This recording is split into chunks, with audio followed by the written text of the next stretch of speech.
그래서 준비를 좀 하는 건 조금 늦어졌습니다. 신영 교수님 어디 계세요? 네. 잠깐 앞에 나오시죠. 우리 형이 그래도 제가 바로 김일 선생님이랑 바깥에 계시는구나. 감독님 제가 감독님 말씀 끝나고 나서 그럴까요? 네. 알겠습니다. 그럼 제가 그냥 먼저 시작을 하고 나중에 그러면 일부 순서로 생각하도록 하겠습니다. 원래는 제가 지금 여기 신혜 교수님이랑 도와주신 분들이 좀 계셔서 감사 인사를 좀 드리면서 시작을 할까 했는데 아직 바깥에 계시다고 하네요. 네. 바깥에서 뭐 하시는 거예요? 안내입니다. 바깥에 안내하고 있어요. 안내하는 거? 예, 스포하고 안내. 네. 감사합니다. 네. 어디서부터 얘기해야 되나? 오늘 9월 5일이죠? 어제 9월 4일날 부산에서 롯데시네마에서 아주 성대하게 공호수님 투입사를 했습니다. 네. 라이브로 보셨죠? 못 보셨어요? 네. 많은 유튜버들이 막 보셨다, 준비해서 보셨을 것 같은데. 네. 하여튼 뜨거운 반응, 서울에서도 9월 2일날 시작을 했어요. 9월 2일에 시작했는데 굉장히 뜨거웠고, 그리고 9월 4일 부산에서도 굉장히 좋은 반응이었고, 다행히, 반응 괜찮은 것 같습니다. 그리고, 이제, 중요한 건 이제 9월 10일날 개봉을 하는데, 10일날 좀 많은 분들이 보실 수 있도록 하는 게 저희 남은 과제인 것 같아요. 근데, 현실적으로 지금 굉장히 장애가 많이 있습니다. 얘기 들으셨죠? 여기 오신 분 정도는 어떤 어려움이 있는지는 들으셨을 것 같고. 그냥 오늘은 제가, 여러분들께 먼저 이렇게 좀 하고 싶은 얘기 좀 전달하고, 그 다음에 여러분들이 두 번째는 이제 여러분들이 저한테 해주고 싶은 말씀이나 질문 같은 거 있으면 받고, 이렇게 해서 좀 대화를 오가면서 진행하도록 하겠습니다. 간단하게 좀 경과보라 그래야 되나? 지금 보고를 좀 드리면 굉장히 힘드네요. 또 작년에 영화 공천쟁이 2024년도에 117만이나 되는 엄청난 관객을 동원했어요. 그래서 사실은 제가 100만 감독이에요. 100만 감독.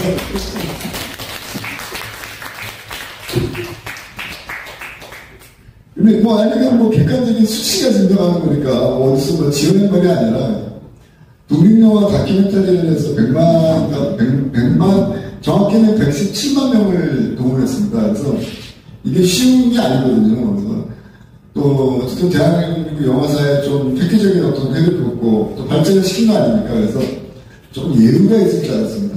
여기서 말하는 예우라는 것도 특히 영화 이런 게 아니라 그런 거 있잖아요. 100만 감독이면 좀 이렇게 좀 두 번째 영화가 나올 때 조금 좀 수월하게 진행을 하잖아요. 왜냐하면 작년에 사람들이 믿지 않는데 처음에 제가 극장 측에서 한 극장에서 연락을 받았어요. 10개가 되지 10개가. 사람들이 안 믿더라고요. 이 얘기. 무슨 10개가 주냐. 전국입니다. 전국. 그래서 제가 그때 너무 참담했어 심정이. 그 당시에 김대중 영화와 같이 거의 동시에 개봉을 했는데 비슷한 시기. 저보다 앞서서 개봉을 했는데 정확히 말씀드리면 김대중 영화 얼마나 되니까 애들이 한 100개 된다 그러더라고요. 그래서 제가 이렇게 좀 1년에 몇 번 좀 핏대를 올리는데 제가 이렇게 조심조심 조용히 살다 핏대를 좀 내다 했는데 진짜 작년에 그랬어요. 아니 김대중 대통령 영화가 100개를 받았는데 어떻게 이승만 대통령의 영화가 10개밖에 못 받냐. 물론 이승만 대통령에 대한 사회적 편견과 비난이 굉장히 거짓이 두텁게 쌓여있는 사실이기 때문에 그걸 감안한다 하더라도 너무 큰 격차잖아요 이게. 그리고 두 번째는 전국의 영화가 10개라면 도대체 어떻게 영화를 봐요? 안 그래요 여러분? 네, 그건 영화 보지 말라는 거죠 어떻게 보면. 그래서 제가 너무 천천했어요 사실은 한마디로.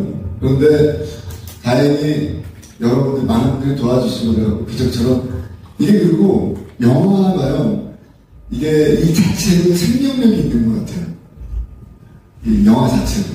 그러니까 감독이 자기 영화를 이렇게 얘기하는 게 조금 좀 부끄럽기도 해요. 이런 말 하는 게. 왜냐하면 좀 결국은 자기 자랑처럼 들릴 수 있으니까. 근데 어쨌든 그걸 좀 객관화시켜서 제가 만든 영화지만 제가 어떤 제3자의 입장에서 객관화시켜서 영화를 봤을 때 작품의 수준이 다른 기존에 나왔던 영화랑 굉장히 다르다. 수준도 있고 감동도 있고. 그래서 영화가 끝난 다음에 많은 관객들이 극장에서 박수를 쳐요. 기억나세요 혹시? 그리고 보신 분도 계실 텐데. 그리고 어떤 데는요 애국가를 불렀어요. 극장에서 영화 끝난 다음에. 그래서 굉장히 그거는 이례적인 현상이었습니다. 사실. 그러니까 영화가 재미없고 영화가 내용성이 없고 속된 말로 영화가 후졌는데 아무리 고수파 영화를 하더라도 그런 액션이 나올 수가 없어요. 그거는 누가 시킨 게 아니라 자발적으로 하는 겁니다. 네. 그래서 감독님 컴퓨터 라이브가 끊겨서 휴대폰으로 라이브를 할 것 같습니다. 라고 우리 서대근 선생님이 말씀해 주셨는데 끊어졌어요? 아직 끊지는 않았어요. 아직 끊지는 않았어요? 네. 안 나가고 있는 건가요, 그럼? 나가고 그럼 어떻게 할까요? 그래서 잠깐 끊고 이걸로 로그인 좀 해주셔야 되겠어요. 아, 예. 여러분, 죄송합니다. 라이브 방송이 참 쉽지가 않네요. 제가 로그인하는 장면이 유튜브 생방송 라이브로 나가는 거는 전 세계 최초가 아닐까. 죄송합니다, 이거. 네.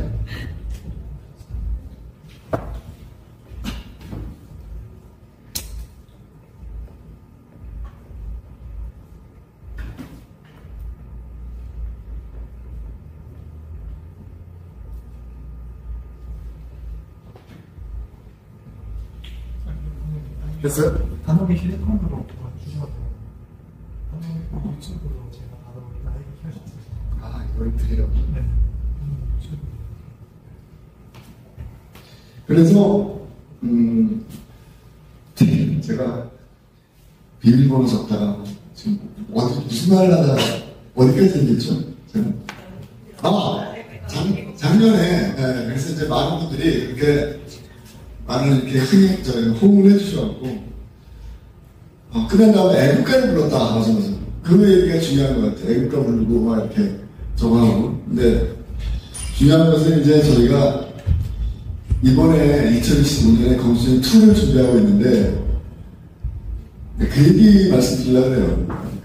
그래도 조금 100만 감독으로 좀 수월하게 영화가 진행될 줄 알았어요. 그런데 상황이 작년보다 더 안 좋습니다.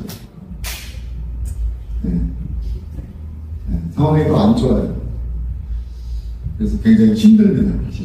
근데 힘들지만 그래도 감독이 세게세게 웃으니까 그래도 감독이 무슨 대안이 있나 보다 이렇게 생각을 하시는 것 같은데 아무런 대안은 없습니다. 지금은. 그냥 무조건 밀고 나가는 거고.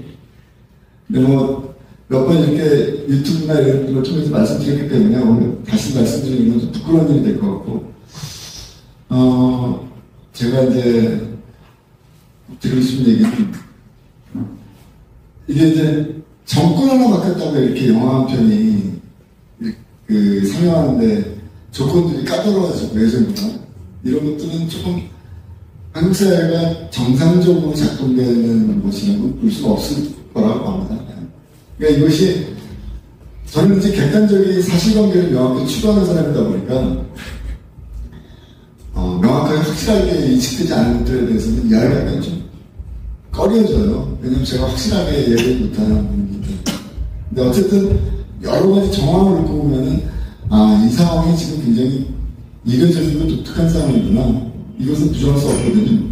그래서 이제 그걸 좀 말씀을 미리 좀 드리면서 시작을 해야 될 것 같고. 그래서 여러분들이 9월 10일 날 거듭 간곡히 부탁드리지만 9월 10일 날 정식으로 영화가 개봉되면 여러분들이 좀 예매 좀 많이 해주세요. 어제 9월 4일 기준으로 오늘은 상황이 바뀌었는지 모르겠어요. 제가 확인 못했는데 9월 4일 기준으로 부산에서 광운전쟁 2가 특정한 영화에서 상영이 안 되고 있습니다. 상영장이 없어요. 이게 부산 시민의 자존심과 관련된 문제 아니에요? 어떻게 대한민국에서 서울과 안목을 바꾼 그 구체적인 세계적인 도시인데 이 도시의 건국전쟁 2가 물론 어떻게 상황입니다. 오늘 상황이 어떻게 바뀌었는지 모르겠어요. 어제 일을 얘기하는 거예요. 어제까지 제가 확인한 거죠. 시집이가 안 되는 거예요? 네. 그래서 시집. 저는 그래서 이제 부산이 저하고 좀 안 된 것 같아요. 코드가. 저랑 미래 기자님 우리 선생님 좋습니다. 네. 뭐라고 그랬죠? 하여튼 계속 그렇게 좀 해주세요. 좋아요. 네. 그래서 기가 막히잖아요. 근데 그러니까 저는 좀 이렇게 지금은 이제 좀 확장해졌는데 기가 막힌 거예요. 이게 어떻게 이렇게 큰 대도시에 그리고 뭐 어제 기준으로 서울도 5개예요. 서울에 1000만 명 살죠 지금. 그러니까 이제 물론 어저께입니다. 어떤 말씀이시죠? 오늘은 7개로 바뀌었다고 아침에 보고받았어요. 예. 그래서 그냥 이게 우리가 이제 지금 웃으면서 가야지 어떻게 하겠습니까? 이거 가지고 우리가 뭐 인상 찌푸린다고 세상이 바뀌는 것도 아니고. 그래서 일단 그냥 시작하면서 상황이 이렇게 열악하다. 이게 뭐 편한 상황은 아니잖아요. 어느 영화가 이렇게. 근데 이제 제가 어제 말씀드리지만 이게 제가 며칠 전에도 그 말을 좀 했어요. 왜냐 이거는 김동현 감독에 대한 얘기가 아니에요. 제가 이걸 이렇게 홀대받고 이렇게 이게 아니라 이건 이승만 대통령에 대해서 대한민국의 건국을 이룬 이승만 대통령에 대한 예의입니다. 그리고 잘못된 예의죠. 그러니까 여전히 대한민국 땅에서는 이승만이라는 개념과 이승만이라는 존재가 비난과 어느 정도는 극복이 됐어요. 사실은 봉천이 표현을 했는데 여전히 대한민국에서는 이승만이라는 존재, 이승만이라는 개념이 아직까지 이렇게 뭐 주의라고 해야 되나 모르겠어요.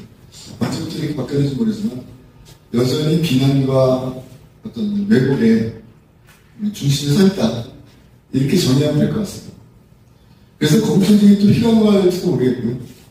지금 뭐 아시는 것처럼 2030 젊은 세대들이 굉장히 보수과 핵심적인 동력으로 굉장히 급부상을 했죠.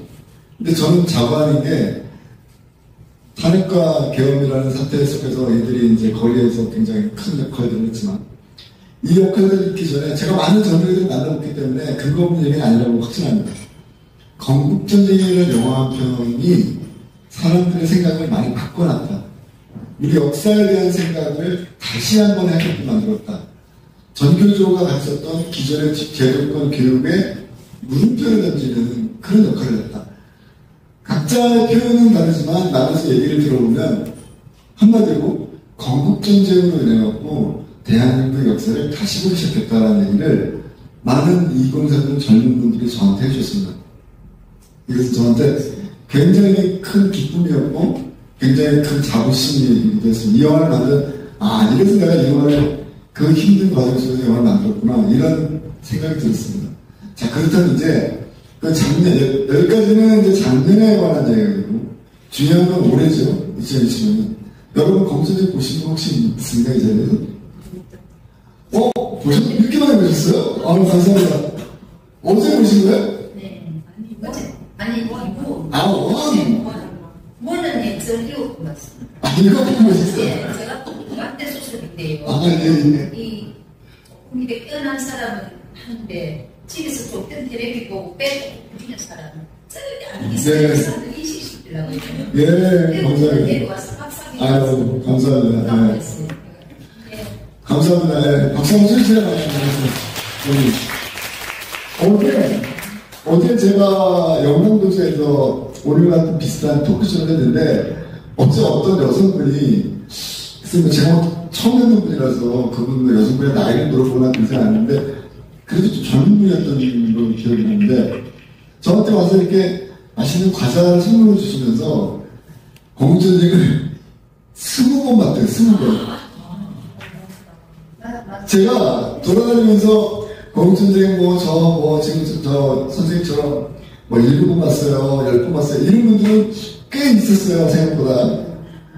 20번 봤다고 하는 분은 제가 처음이에요. 야, 부산이 진짜 뜨겁구나. 어? 화끈하구나. 아니, 어떻게 영화를 20번을 보니까 정확히는 22번인가 보신 거예요. 그래서 너무 진짜 제가 어떻게 그분 덕분에 감격했습니다, 사실은. 그러니까 아마 뭐 그러실 거예요. 같이 보시고 그랬을 테니까. 근데 어쨌든 저로서는 매우 감사하고 영광스러운 일이죠, 솔직히. 그래서 이제 제가 이제 어제 그때 시작했는데, 여러분들이 검증의 2편을 처음 보신 거죠, 그죠? 네. 2편이 어저께 이제 처음으로 부산에서 시사회가 있었기 때문에 아마 아직은 검증의 2편을 보신 분들은 많지 않을 거예요. 그래서 지금 9월 5일이니까 5일 정도만 참으시면 이제 검증이 개봉합니다. 근데 참, 부산이 빠져 있습니다, 지금. 여러분 영화 못 보실 수도 있어요. 네. 이제 사실 뭐 반농담입니다. 그러니까 현재가 그렇다는 거예요, 현재. 그러니까 우리가 이렇게 부산이 검증의 사연이 하나도 없으면 되겠습니까, 여러분? 안 되죠. 그러니까 여러분들이, 우리 저 선생님들 믿지 못하시는 것 같은데 어저께 스코어입니다. 어저께까지 상황이에요. 오늘 어떻게 되는지 모릅니다. 근데 어쨌든 뭐 제가 근거 없는 거짓말 할 이유는 없잖아요. 어저께 저희 검증의 서포터즈 방이 있어요. 그 개인적으로 1년 넘게 저희 영화 도와주시는 분들이 있는데 그분들이 저희들한테 이제 막 얘기도 해주시고 참 어저께 참 괴로웠습니다. 어저께 그 얘기 들으면서 서로 어떻게 우리가 이 정도밖에 대우를 못 받나. 그러니까 이거는 거듭 말씀드리지만 김정은 감독에 대한 대우가 그걸 못 받았다고 제가 불만을 갖고 있는 것이 아니라 이승만에 대한 예우라는 것이죠. 우리 사회가 이렇게 야박하구나 아직까지도. 그래서 검증의 2에 대해서 이제 우리가 좀 더 노력을 해서 이걸 좀 넓혀나가야 된다. 우리가 좀 이렇게 성장하는 맛이 있어야 되죠. 거꾸로 내려가는 것보다 올라가는 맛이 있으니까. 그래서 그냥 저는 기쁜 마음으로 이 고난과 시련을 그냥 받아들이고 있는 상황입니다. 그래서 뭐 인상 써봤자 좋은 일도 없고 그래서 같이 힘을 모아갖고 조금씩 영화가 늘리고 검증의 1편 2024년에 했던 것처럼 기적적인 일들이 좀 일어나길 바란다. 그 말씀을 먼저 꼭 드리고 싶습니다. 그래서 여기 계신 여러분들이 비록 영화를 못 보셨지만 영화가 괜찮은 것 같아요. 반응이 괜찮으니까 여러분들이 좀 힘내서 좀 같이 좀 도와주셨으면 좋겠습니다. 검증의 2에 대한 얘기를 좀 드릴게요. 검증의 1편이 이승만이라는 존재가 사실 70년 동안 대한민국 사회에서 온갖 비난과 왜곡의 중심이었어요. 거듭 말씀드리죠. 검증의 1편을 제작하다 보니까 자연스럽게 도대체 왜 이승만이 이렇게 욕을 먹지? 이런 생각이 들었어요. 카테고리화 시켜서 이승만이 욕먹는 범죄를 갖다가 정리를 해보니까 한 10몇 개 나오더라고요. 그 중에는 뭐 가장 여러분들이 잘 아시는 런승만, 한강다리 끊고 자경도 도망친다 뭐 이런 거. 그게 사실 그건 제일 많았고 3,000명인가? 3,000명을 뭐 그래서 죽였다. 그리고 또 뭡니까? 뭐 되게 많았는데 그 얘기 들으셨어요? 그런 이제 1960년 이제 사용돼 가는 거고 제가 말하는 그 이전에 이승만에 대한 어떤 근거 없는 완전한 조작된 날조된 비난과 왜곡인데 재밌는 게 뭐냐면 그런 얘기 들어보셨어요? 하와이안 갱스터. 이게 민족문제고서에서 나온 백년전쟁이라는 그 다큐멘터리가 있었다는 거짓 다큐멘터리가 있는데 거기에 큰 글씨로 나옵니다. 하와이안 갱스터였다. 그러니까 갱스터가 뭐예요? 그 조직폭력 뭐 그런 거 아닙니까? 그러니까 하와이에서 그렇게 조직폭력단 이끌었던 사람이라 인간 말종이죠 사실은. 네. 그리고 또 뭐가 있었더라? 플레이보이 이승만. 못 들어보셨어요? 들어보셨어요? 플레이보이 이승만. 이거는 뭐냐면은 이승만이 독립자금을 보냈는데 독립운동은 안 하고 칵테일 미국에서 우리 고국에서 독립자금을 보냈는데 밤마다 이렇게 칵테일 마시면서 술 마시면서 여자를 이렇게 뭐라고 표현해야 되나? 저거 했다. 그게 플레이보이 이승만이에요. 그 내용이. 얼마나 이게 진짜 반악하는 짓이니까. 여러분도 잘 아시다시피 이승만 대통령이 평생 크리스찬으로 살았어요. 그분이 무슨 술 마시고 여자들을 이렇게 뭘 해요. 근데 이제 이런 게 제가 오늘 여러분들께 여러 가지 말씀드리고 싶은데 그 중에 정말 잊지 말아야 될 것 몇 가지만 제가 밑줄 치면서 말씀드리고 싶어요. 학원 강사처럼 거짓말은 짧아요. 거짓말이 긴 거 보셨어요? 우리가 살면서 접하게 되는 많은 이야기들이 있습니다. 진실과 거짓말. 그런데 거짓말의 속성 중에 하나가 짧다는 거예요. 런승만 한강다리 끊고 제일 먼저 도망친 대통령. 얼마나 짧습니까? 하와이안 갱스터. 하와이안 갱스터. 7글자예요. 플레이보이 이승만. 7글자예요. 6글자구나. 플레이보이 이승만. 8글자네. 제가 이 말씀을 왜 드리냐면은 이것이 거짓말의 특성이에요. 세상에 존재하는 모든 거짓말들은 길지가 않습니다.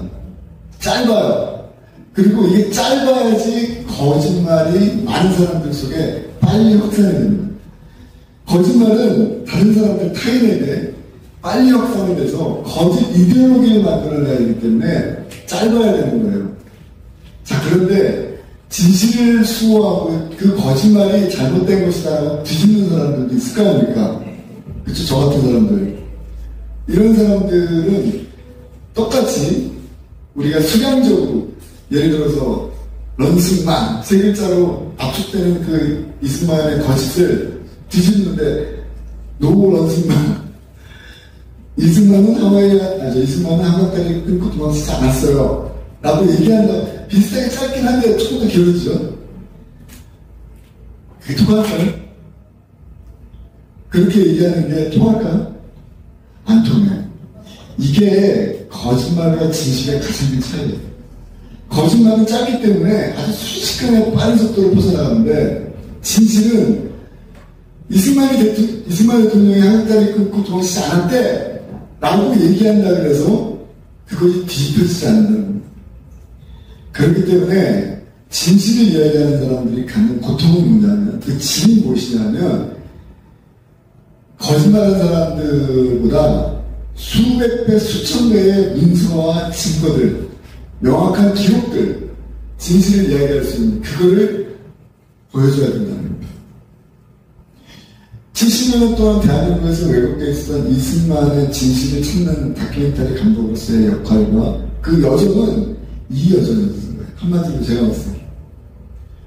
거짓말하는 사람들이 쉽게 얘기하는 것들. 아니 얼마나 쉬워요. 이승만이 그 독립자금 가지고 미국에서 여자들 끌어내는데 얼마나 빠르니까 간단하고. 근데 이거를 뒤집어야 될 거 아니에요. 그러지 않았어라고 얘기한다고 해서 되겠습니까? 이게 안 되잖아요. 자, 이 다큐멘터리 감독의 고민은요, 동시에 여러분의 고민이기도 했습니다. 이게 무슨 말이냐, 굉장히 중요한 얘기인데요. 건국전쟁이라는 영화가 나오기 전까지, 2024년 2월 1일 개봉을 했는데, 이 영화가 나오기 전까지 사람들이 모여있는 자리, 그것이 무슨 사람들 간의 친목의 자리가 됐던, 개인적인 자리가 됐던, 친구들 사이에 무슨 술자리가 됐던, 또 파티가 됐던, 이승만이라는 단어는 근교였어요. 좌파들은 맨날 쉽게 얘기합니다. 이승만이 뭘 저지르고 도망쳤다 이런 식으로. 그래서 존중받을 수 없는 대통령이다. 그래서 2015년인가요? 공식적으로 대통령에 대한 선언을 조사했는데 이승만 대통령이 아래에서 1등했어요. 아래에서. 맨 마지막에 전두환 대통령이고. 대충 감이 오시죠? 대한민국의 상황이 어떤지. 그렇게 대우받을 사람이 아니라는 겁니다. 1차적으로 이승만 대통령. 근데 왜 제가 이것이 다큐멘터리 감독의 고민이자 여러분의 고민이었냐. 건국전쟁이 나오기 전까지의 상황은요, 이승만에 대해서 여러분들이 말을 못하는 상황이었어요. 이걸 반박을 못하는 거예요. 그렇지 않습니까? 아니 그거 아니야 이 정도밖에 얘기 못하는 거죠. 자, 우리가 어제 말씀드렸지만 저 거짓말하는 세력들을 극복하기 위해서는요, 아주 디테일한 정보를 제공을 해줘야 돼요. 어쩔 수 없이. 그것이 진실을 수호하는 사람들의 어쩔 수 없는 숙명이에요. 자, 거짓말하는 사람들은 짧게 거짓말을 퍼뜨리기 때문에 거짓말이 쉽고 편하네요. 빨리 퍼지고. 하지만 진실을 이야기하는 사람들은 간단한 문장 하나로 이야기할 수가 없다는 것입니다.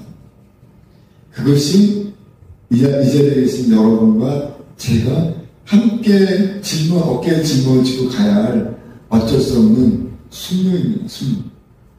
이 길을 그래서 포기할 수 없는 거예요. 이게 어쩔 수 없어요. 때로는 힘들고 어려운 고난의 길일 수도 있겠지만 진실을 수호하는 사람들은 그런 노력들을 해야 된다. 제가 한 가지만 여러분들 추상적인 거 되게 싫어해서 이거는 제가 나중에라도 혹시 여러분들이 얘기 어디 가서 그런 술자리나 이런 얘기가 안 되죠. 교회 다니시는 분이 많으니까 뭐 또 모임이 있을 때 여러분들이 제가 좀 팁을 드리는 거예요. 제가 좀 이따 중요한 얘기 하겠지만 걱정이 튀어나와서 그거보다 좀 그냥 좀 지루하시는 분도 계신 것 같으니까 이스마엘 하와이에서 또 지금 미국 국대에서 젊은 여자를 후리고 다녔다. 이게 얼마나 기가 막힌 거짓말이었는지 제가 이 말씀드릴게요. 이게 뭐냐면 1920, 30년대 미국에서는 만법이라는 게 있었어요. MANN. 벌써 길어지잖아. 이렇게 진실을 얘기하는 게. 참. 거짓말하는 애들이 참 편하긴 할 거예요. 그죠? 간단하게. 야, 이스마엘은 젊은 여자를 후리고 다녀서 이렇게 저도 얘기하면 얼마나 좋겠습니까? 참. 그럴 수 없는데. 그냥 그래도 여러분들이 그들과 와서 싸우기 위해서는 뭔가 무기가 있어야 되잖아요. 그런 차원에서 말씀드리는 겁니다. 네. 우리 선생님은 기록하시네요. 아주 훌륭한 자세인 것 같아요. 적으세요. MAN은 만법이라는 게 있어요. 이게 뭐냐면은 젊은 여자랑 유부남이 같이 기차나 배를 타면 감옥에 가는 거예요. 쉽게 말하면. 그러니까 미국이 굉장히 기독교적인 전통이 강했다 보니까 이런 어떻게 보면 지금은 상상도 할 수 없는 얘기죠. 굉장히 보수적인 법이 있었던 거예요. 법이. 남자나 여자가 함부로 여행을 못 다니는 거예요. 이렇게 젊은 여자가. 특히 유부남들이. 근데 그 당시에 이승만 대통령의 딸 같은 분이 한 분 계셨습니다. 그분이 누구냐? 김노기 여사예요. 그분은 나중에 그 외자, 그러니까 미국으로부터 원조를 받는 외자청 장관까지 했던 굉장히 인텔리였어요. 그리고 아버지처럼 생각했고 딸처럼 생각했던. 아니 그러다 보면은 같은 배에 탈 수 있는 거 아닙니까? 독립운동 같이 한다고. 근데 어쨌든 이거를 누군가가 꼰질른 거예요. 이민국에다가. 만법이라는 걸 가지고. 민족문제연구소가 거짓말한 것은 1차적으로는 기소가 된 건 사실이에요. 걔네들이 그렇게 터무니없는 거짓말을 하지는 않았을 테니까. 근데 아주 사악한 거짓말이다. 그 말씀 드리고 싶은데 무슨 얘기냐. 만법에 의해서 이 두 사람이 그냥 배를 같이 탔다. 그래서 이제 기소가 된 거예요. 자, 그래서 하와이안 이민국에서 검사가 수사를 해요. 이승만을. 그 하와이안 이민국의 검사가 기록한 문서가 있습니다. 그게 남아있어요. 공식적으로. 수사 기록이에요. 수사 기록. 자, 이정재 부사는 그 수사 기록을 보고서 얘기한 겁니다. 자, 그런데 생각해보세요. 여러분 경찰서 와서 조서를 작성해 보신 분이 있을지 모르겠지만 뭐 별로 유쾌한 일은 아니지만 그거 너무 당연한 겁니다. 경찰관이 검사가 물어볼 때 몇 년, 며칠날 어디에 누구랑 뭘 했냐 뭐 이런 데서 육하원칙 기초에서 당연히 물어보죠 사실. 그리고 당연히 검사는 어떤 수사 의뢰가 들어왔기 때문에 기소가 됐기 때문에 의심의 문초리로 당신 거기 왜 갔냐, 이 사람과 어디서 만났냐, 이런 뭔가 그 의문점들을 제기하지 않겠습니까? 그죠? 자, 이것이 하와이안 이민국에서 공식적으로 수사한 1페이지예요. 그런데 이 수사 기록이 이것으로 끝났냐? 그게 아니라는 거, 중요한 건. 하와이안 이민국에서 공식적으로 지불한 이 문서는 두 장으로 되어 있어요. 1페이지와 2페이지가 있다는 거. 작성자는 리차드 할시라고 이 수사관의 경사의 이름까지 적혀 있어. 2페이지를 보면요 정말 기가 막혀요. 뭐라고 적혀 있냐? 마지막에 만약에 미국 정부가 이 이승만과 김노디를 이 만법에 의해서 국외로 미국 바깥으로 추방한다면 이 두 사람은 일본에 의해서 살해당할 것이다. 그렇기 때문에 근거 없는 이 법에 의해서 이 사람들을 국외로 추방하면 안 한다. 이거 무슨 얘기예요? 나 길티란 얘기예요. 죄가 없다. 안 그래요? 그러면서 마지막에 뭐라고 해야 되냐, 뭐라고 또 써있냐면은, 그 당시에는 도항증이라는 게 있었어요. 이게 무슨 말이냐, 이렇게 옛날 얘기야, 옛날 얘기.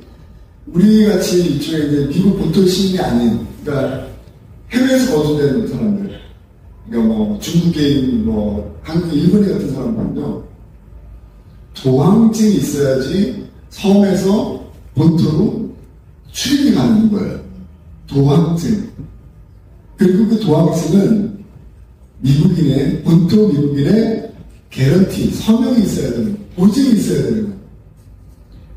리차드 할스라는 사람이 이승만 대통령을, 기소됐던 그 이승만 대통령을 도항증의 서명자가 리차드 할스입니다.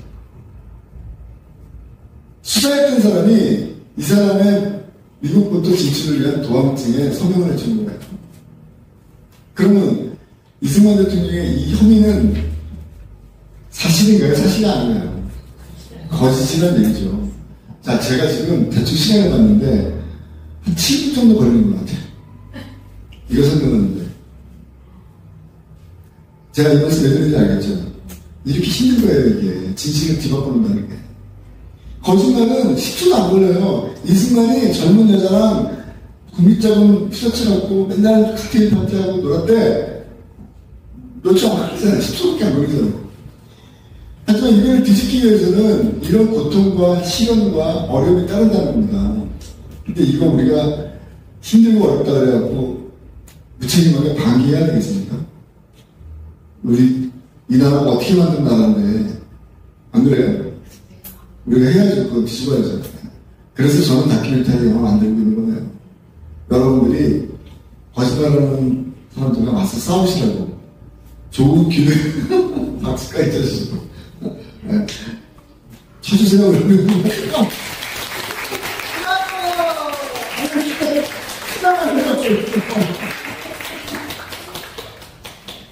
묵자마자 자, 그러면 이제 이게 검증 일병에 대한 얘기고 우리 존대한 거예요.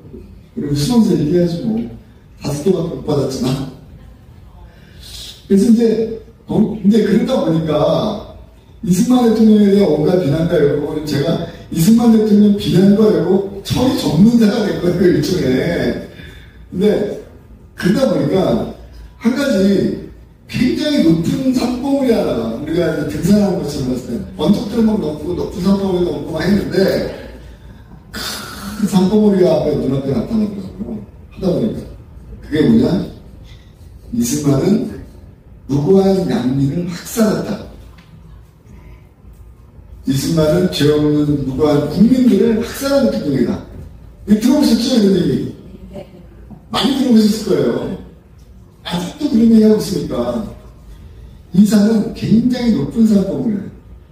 제가 이 이야기를 공주님 인편에서 뭐 여러 가지 이유가 있었지만 어쩔 수 없이 뺀 이유가 이건 역시 이거를 진실을 규명하기 위해서는 10초 안에 설명이 안 되는 거예요.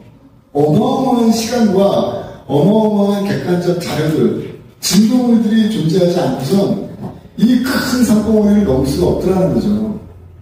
그래서 결국 그걸 다 뺐습니다.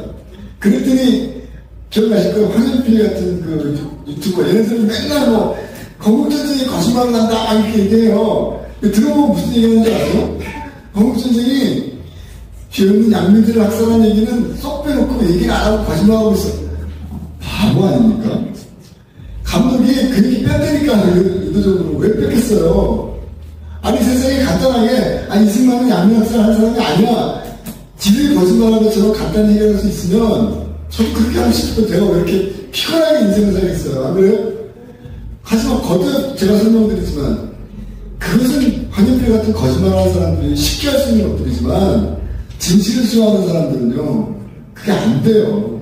그것이 진실에 눈물 나는 속성인 거예요. 알겠습니까? 그래서 때로는 좌파 세력이 한 사회에서 득세를 하는 겁니다.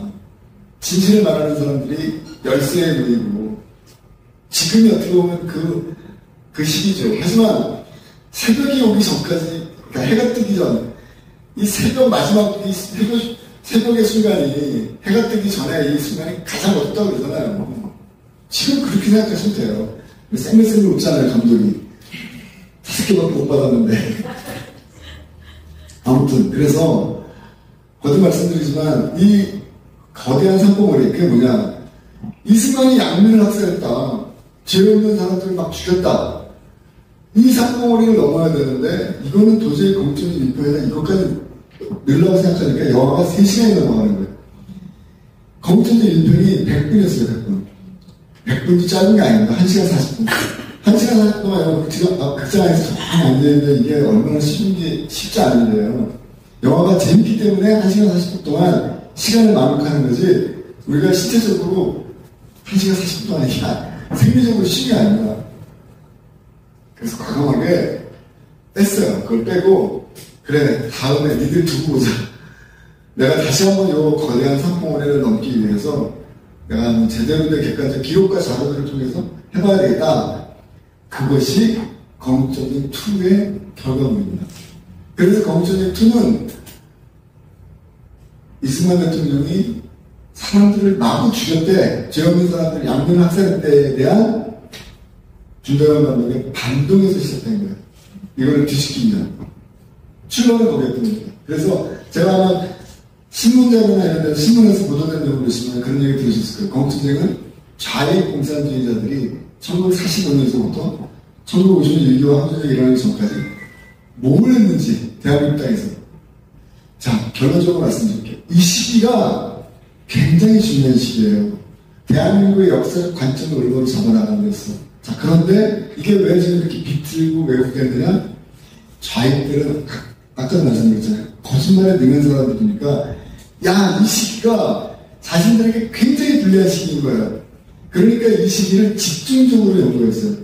제가 대학교 학번이 80년대 중간 학번이에요. 꽤 나이 많죠, 그죠? 그때 학교 다닐 때 선배들한테 이제 머리 쭉 터져가면서 거의 반강제적으로 읽기 시작했던 책이 해방전사의 인식이라는 책입니다. 해방전사의 인식, 적지 마세요. 이거는, 네. 이거 읽지 마세요. 네. 해방전사의 인식이라는 책, 저 같은 사람만 읽으면 돼요. 아니, 그러니까, 관심 있는 분들 읽으면 되는데, 이건 쉽게 뭐냐, 역사학자도 아니에요. 온갖 거짓말들. 그러니까 마치 무슨 뭐라 그래야 돼. 역사학이라는 이름을 빌어서 소설을 쓴 거예요. 자, 한번 생각해보세요. 무슨 얘기냐? 여러분, 제가 설명드릴게요. 간단히 말씀. 대한민국은 태어나지도 말았어야 될 나라다. 동의합니까? 근데 그 책에 그렇게 나와 있는 거예요. 물론 뭐 정확하게 그런 어디에 있는 건 아니죠. 어쨌든 전체적인 책 내용이 그런 주제가 그렇다는 겁니다. 여러분. 그 이유가 뭐냐? 이승만을 중심으로 한 대한민국의 건국 세력들은 친일파를 척결하지 않았기 때문에 친일파가 세운 나라다. 그 새빨간도 거짓말입니다. 또 하나, 오히려 친일파 척결은 남한은 못했지만 북한이 훌륭하게 잘했다. 그래서 고로 한반도에서의 역사적 정통성은 남쪽이 아니라 북쪽에 있다. 이거 얘기하는 거예요. 이승만 구체적으로 비난하는 내용 들어볼까요? 토지개혁 얘기. 이승만의 토지개혁은 유상으로서 유상분배. 굉장히 자본주의적인 방식이었죠. 그래서 유상으로서 유상분배를 하다 보니까 진짜 토지를 가져야 되는 가난한 서민들과 농민들은 토지를 못 받았다. 반면에 북한은 무상물수 무상분배로 진행을 했다. 그래서 북한은 가난한 서민들의 토지의 주인공이 되고 그래서 그들은 행복하게 잘 살았다. 뭐 이런 얘기들. 이게 말이 됩니까? 오늘날 그 모든 것들은 다 거짓이 됐어요. 자, 이런 말씀 왜 드리냐면, 근데 중요한 거는 뭐냐. 이 해방전사의 인식에 물들어 있었던, 이 해방전사의 인식에 깊이 세뇌가 된 세대들이 있을 거 아닙니까? 이들이 지금 대한민국 권력의 중심에 있어요. 대한민국 권력의 중심에 있어요. 그것도 2번이나 지금 권력을 잡았습니다. 지난번에 문재인 대통령도 그랬고, 이번에 이재명 대통령도. 이들이 권력의 중심에 있습니다. 심지어는 소위 말해서 전대업 세대라고 하는 저희 세대죠. 386세대. 이 아랫 세대라고 얘기하는 한쪽의 세대라고 있어요. 90년대 그런데. 이들까지도 지금 권력화돼 있어요. 권력의 중심에 들어가 있어요. 자, 그러면 아마 이렇게 질문하시는 분도 있을 거예요. 아니, 그게 좀 어때서? 그 사람들 민주화운동 열심히 했는데, 좀 뭐, 제대로 되기도 같고, 그럼 좋지 않아? 이렇게 얘기하는 분도 있을 거예요. 절대로 그게 아닙니다. 지금 이게 왜 심각한 문제냐. 얼마 전에 교육부 장관 후보가 그런 얘기 했어요. 물론 본인이 쓴 건 아니지만, 한반도에서 미국의 점령군이었다. 그리고 이 점령군만 없었으면, 남과 북이 손을 잡고 아주 멋진 사회주의 국가를 건설할 수 있었을 텐데. 대명이 누구 이야기했어요? 네? 여러분, 여기에 좋아요 꽉 누르고, 공유하고 공감하고, 대한민국 교육부 장관으로가 그런 사람이에요. 네? 한반도에 들어온 미국은 점령군이다. 그건 뭐예요? 아까 우리도 선생님이 말씀하신 것처럼 이재명 대통령께서도 그렇게 말씀하셨죠. 범죄적 인표에 나와요. 한반도에 진출한 미국은 점령군이다. 거듭 말씀드리지만 이게 남 얘기가 아니라는 겁니다. 그리고 다른 나라 얘기가 아니라는 것이고 이것이 바로 우리의 현실이라는 겁니다. 아니 어떻게 한반도에 들어온 미국은 점령군이고 이 점령군 때문에 통일이 안 됐다. 남과 북이. 그래서 남과 북이 손을 힘을 모으면 그러니까 이 사람이 지금 진짜 어리석은 거야. 그러니까 뒤에 얘기하지 말았어야 돼요. 그러니까 남과 북이 통일했으면 얼마나 좋았을까. 여기까지만 하면 좋은데 그냥 이제 완전 기고만장한 자기네들 세상이 됐다고 생각한 거야 지금 이제. 그러니까 드디어 솔직한 마감을 다 드러내는 거예요. 자기 솔직한 심정을. 그러니까 한반도가 점령군 때문에 통일이 안 되고, 이승만 때문에 통일이 안 되고 분단이 됐고, 남과 북이 손을 잡아서 아주 멋진 사회주의 국가를 건설할 수 있을 텐데, 이걸 지금 우리가 교육부장의 후보님께서 들어야겠다. 물론 그가 한 말은 아니지만 어쨌든 아니 그런 생각을 갖고 있는 사람이라는 거예요 지금. 안 그래요? 어? 네? 쫓아내고. 그러니까 자 그래서 이 현실이 남의 얘기가 아니라는 겁니다 지금. 이것이 우리가 극복해야 될 굉장히 중요한 과제예요. 자 그렇다면 다시 영화로 돌아갈게요. 범죄2에서는 뭘 얘기했냐? 집중적으로 아까 말씀드린 것처럼 40년대 중반에 해방된 이후부터 육아전쟁이 일어나기 전까지 육아전쟁이 너무나 큰 또 사건이기 때문에 그 부분은 제가 뺐어요 또. 이 시기가 너무나 이 시기를 다루지 않은 거예요. 보수파의 역사학자들이 제대로 된 관점으로. 제가 9월 2일날 처음 서울에서 시사회를 했습니다. 한잔 하시면 돼요. 이인호 교수님이라고 아세요? 이인호 교수님.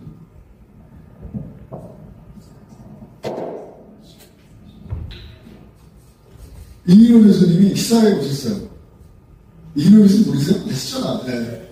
이제 유명하신 분이고, 보수파의 어르신이고, 러시아 대사도 하셨고, KBS 이사장님도 하셨고, 하여튼 뭐 서울대 교수도 하셨고, 하시도 높으신 분이고, 역사학자로서 또 개인적으로 제가 존경했던 분인데, 그분이 영화를 보셨어요.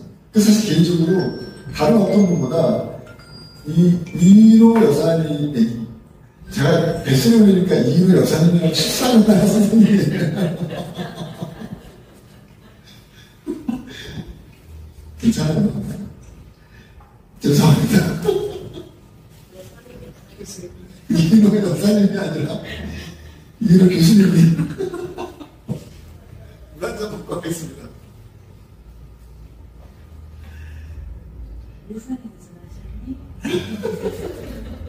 아니 가끔씩 이렇게 좀 웃으면서 해야 돼요. 너무 기대는 것 같아요. 아무리 어렵고 시련이 와도 생글생글 웃으면서 하는 게 중요해요. 그걸 깨달았어요 제가 요즘에. 그래야지 웃으면 복이 온다고. 이인호 교수님이 역사학자이기 때문에 사실은 다른 어떤 사람보다도 이 영화를 어떻게 볼까 개인적으로 관심이 많았습니다. 이인호 교수님 갑자기 시키지도 않았는데 번쩍 일어났으니 그분이 거의 지금 90살 되신 분이에요. 손을 딱 들더니 마이크를 잡아요 이렇게. 수트를 이렇게 하시더라고요. 이인호 교수님이. 그래서 네. 마이크를 들었는데 그분이 저분이 무슨 말씀 하시려나 딱 뭐라고 하시는 거죠.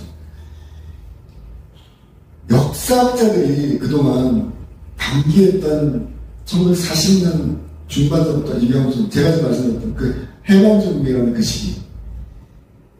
우리 역사학자들이 책임을 방기하고 제대로 연구하지 않았던 부분을 김도현 감독이 영화 공적인 통해서 명확하게 그리고 간결하면서도 다른 대중들이 쉽게 이해할 수 있는 방식으로 영화를 만들었다. 너무 훌륭하다.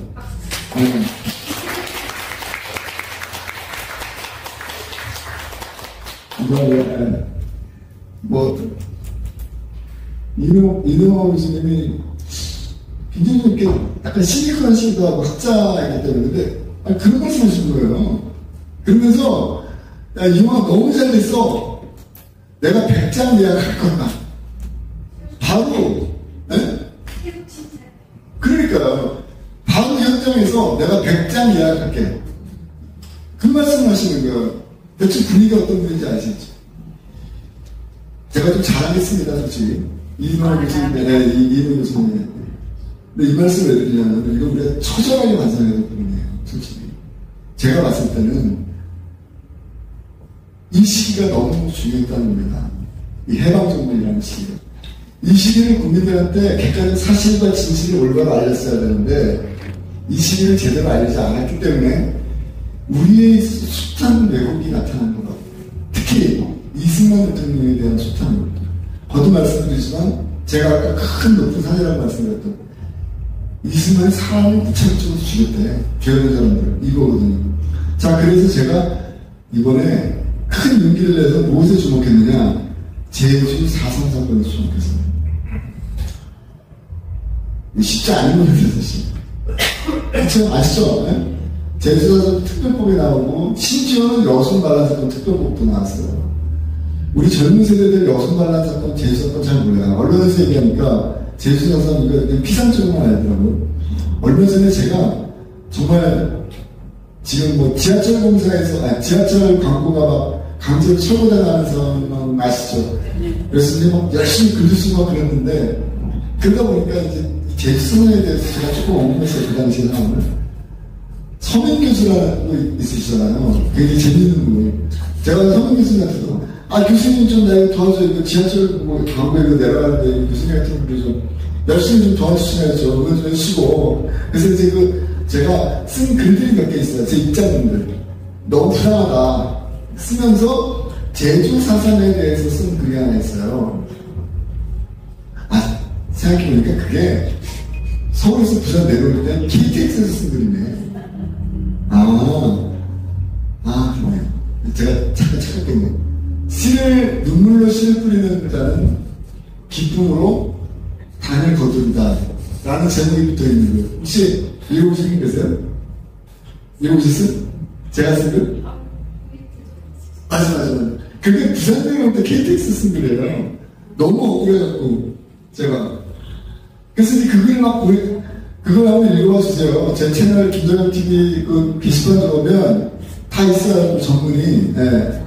하여튼, 그래서 이제 그 글을 선배님한테 약간 말씀드려서 그분도 재밌는 분이잖아요. 그래서 좀 도와달라고 막 했는데, 뜻밖의 놀라운 얘기를 하나 들었어요. 그게 뭐냐면, 저는 너무 당연하다고 생각했던 것들인데, 내가 당연하다고 생각했던 것들이 당연한 게 아니구나. 라고 확신할 때 계기가 뭐냐. 감독님도 잘 읽었습니다. 저는 제주도에서 2명의 국회의원이 선출되지 못한 것, 그리고 그 이유를 이제야 알았습니다. 그렇게 말씀하시는 거예요. 그렇게 학식이 높은 양반이 순간 멍해졌어요. 이거 되게 중요한 얘기다. 무슨 얘기냐. 그동안 전교조가 우리 들어오는 좌파 교육에서 너무나 이 객관적 사실 진실에 대한 얘기를 안 한 거예요. 그러다 보니까 서민 교수님 같은 분들도 제주도에서 무슨 일이 일어났는지, 제주 사상의 본질이 뭔지, 왜 2명이 빠졌는지 국회의원에서 여러분 이걸 좀 잘 이해 못하시는 것을 느껴요. 그쵸? 제가 눈치가 빨라요. 네. 이게 무슨 얘기냐면요. 제주 4.3은 우리가 반드시 기억해야 될 게 뭐냐.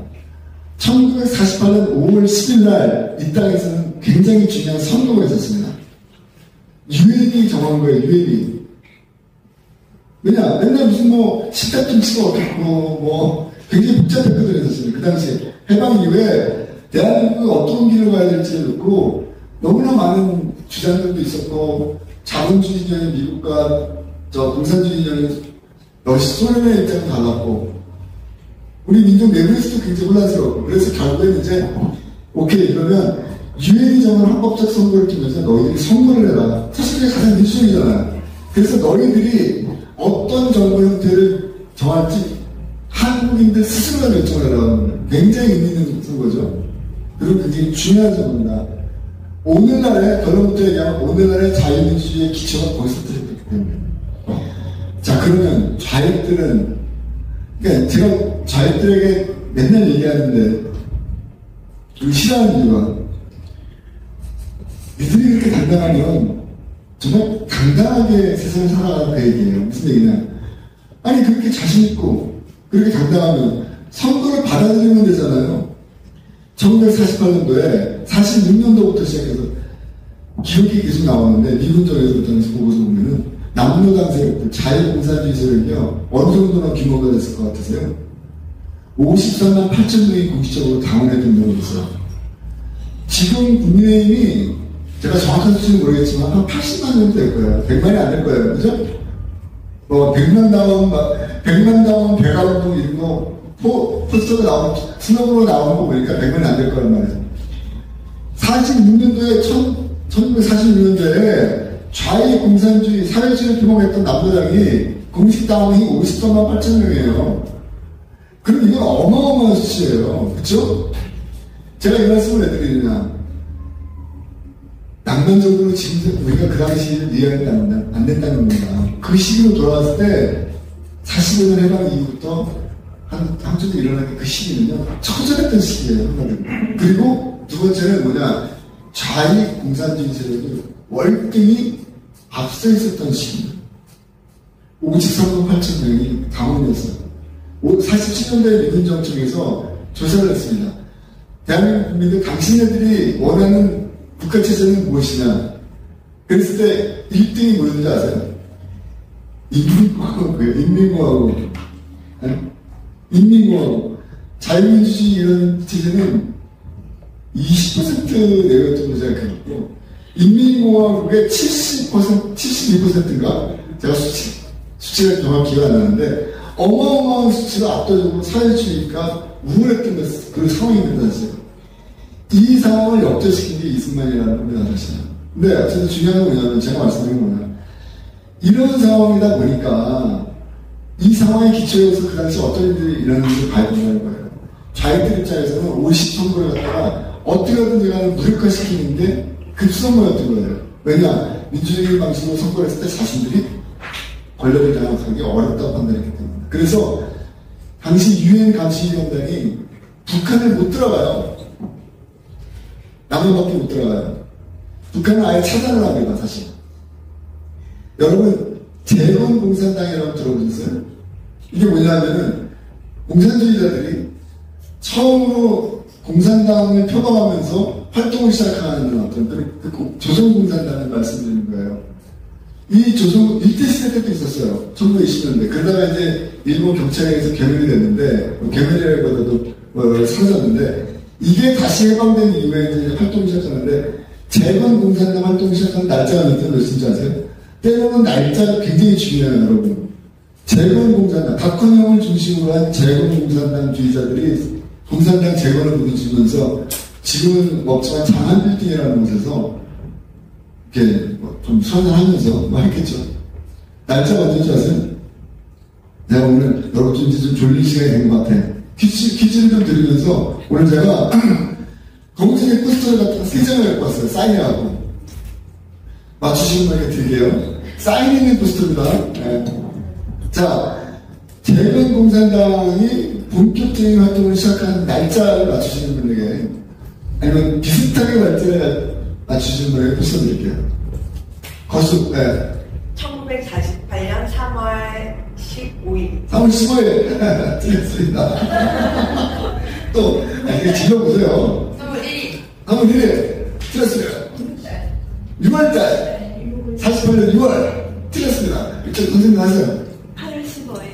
네? 8월 15일. 몇 년도? 네. 48년? 48년. 어떻게 맞힌 사람이 없어. 1945년 8월 15일입니다. 그렇지. 여러분들이 아실 것 같았어.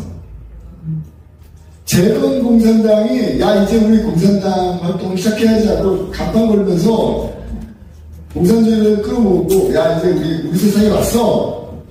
하면서 활동을 시작한 날짜가 1945년 며칠이요? 8월 15일이에요. 1945년 8월 15일이 무슨 날이죠? 그렇죠. 해방된 날이에요. 얘네들은 그때부터 어디겠어요? 대단합니다. 여기 부산의 동서대학교의 브라이언 마이어스가 이번에 공청회 투에서 굉장히 중요한 인터뷰를 했습니다. 나중에 영화 보시면 여러분들이 좋은 인사이트를 많이 받으실 거예요. 부산에 있습니다. 나중에 동서대학교의 브라이언 마이어스를 만나실 게 있으면 여러분들 막 칭찬 좀 해주십시오. 그런 사람들. 그랬어요? 네. 여러분들이 그런 분들 막 칭찬하고 또 부산의 자랑이잖아요. 그죠? 부산에 있는 분이니까. 이 양반이 저희 인터뷰하면서 굉장히 중요한 얘기를 많이 들었는데, 이 나라가 이렇게, 그분이 사랑받지 못하는 공화국을 책을 썼어요. 근데 그 책의 내용이 뭐냐면, 왜 지금 이 나라가 이렇게 좌익들이 기승을 부리고 역사의식이 없고 국가관이 필요하고, 미국인의 입장에서 한국 사람들의 특성을 분석한 책이에요. 이 얘기의 핵심이 뭐냐? 한마디로 뭐냐면, 저희 영어 건국전쟁에서 이런 사태가 벌어진 것은 뭐냐?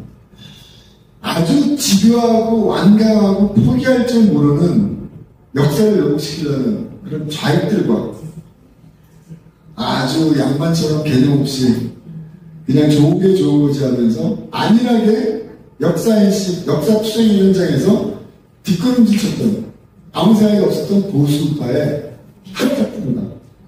저는 그 말이 딱 우리의 현실을 그대로 반영하고 있는 것 같아요. 지금 우리가 처하고 있는 이 고난과의 현실, 말도 안 되는 이 현실은요, 좌파들만 잘못했기 때문에 일어난 현실이 아니에요. 보수파 정치인들, 그냥 우리들까지 다 포함해서, 저까지 포함해서, 우리들 모두가 성찰하고 반성해야 됩니다. 제주 4.3의 특별법이 만들어졌죠? 벌써 연도하지 않게 기억이 안 납니다. 2021년인가 18년인가 같은. 그거 특별법이 만들어졌는데 그 특별법 때문에 9,700만 원인가 이렇게 보상도 나왔더래요. 자, 그런 법이 만들어질 때 이거는 역사적으로 객관적 사실이 아니고 남로당의 또라는 부분들은 빠져있다라고 반대하면서 법안 통과를 막아야 되는 겁니다. 그런데 이 법안 통과를 열심히 같이 홍보해주고 같이 박수 쳤던 사람들이 누군지 아세요? 보수정당 정치인들이에요. 그래서 여수 4.3 사건 때 반란이 일어나니까 이 반란을 막기 위해서 여수에 있는 제주 4.3 사건이 일어났을 때 이 반란을 막기 위해서 여수에 있는 14연대가 출동 명령을 받아요. 군대가 출동 명령 받은 그날, 떠나는 날, 그날 밤에 상관들 20명을 철중으로 쏴 죽이고 반란을 일으킨 게 여수 반란 사건이에요. 이거는요, 변명의 여지가 없는 반란 사건이에요. 군대 내에. 그리고 지들이 거기서 돌아가갖고 여수, 순천 일대를 전라도를 갖다가 장악하지 않습니까? 이게 무슨 의료인 민주경쟁이에요? 반란이지. 지금 여수 반란 사건도 특별법이 있어요. 희생자를 이렇게 뭐라 그러죠? 위로하고 보상한다고. 그 법이 만들어질 때 소위 말해서 좌익 정치인들만 투표했을까요? 아니에요. 보수파 정치인들도 같이 합쳤습니다. 이유가 뭘까요? 표 떨어지니까.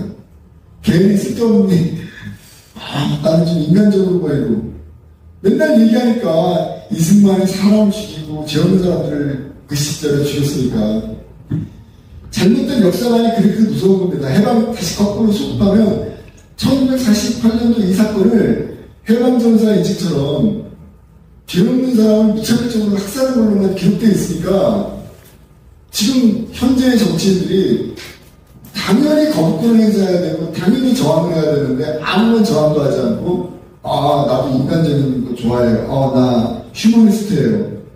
이리로 넘어가는 거예요. 아시겠어요, 여러분? 제주 4.3 사건을 추념일을 지정했어요. 자, 이건 굉장히 중요한 건데, 국가가 그 날을 공식적인 애도하고 기념하는 날로 삼는다 그래서 추도하고 애도한다 그래서 추념일을 만든 거예요. 예를 들면 3.1절 뭐 이런 거 있지 않습니까? 우리 민족에서 너무나 중요한 역사적 사건들. 제주 4.3이 추념일이 됐어요. 제주 4.3이 국가가 추념해야 된다는 반기 내리는 거예요. 이제 이거 두 번째 오늘 포스터를 본 두 번째 질문. 어느 정권 때 이 법안이 통과됐을까요? 저기 남자분. 틀렸습니다. 맞았습니다. 박수. 나중에 이제 포스터 받아가세요. 뭐라고요? 어저께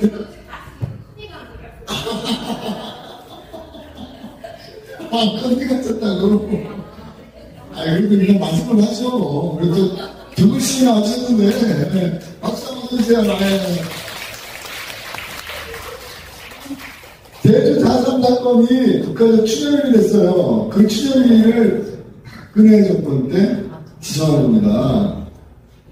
저 남자분 놀라시네. 그래요. 제가 읽고 말씀드리려고 이 자리에 온 거예요. 기가 막히죠?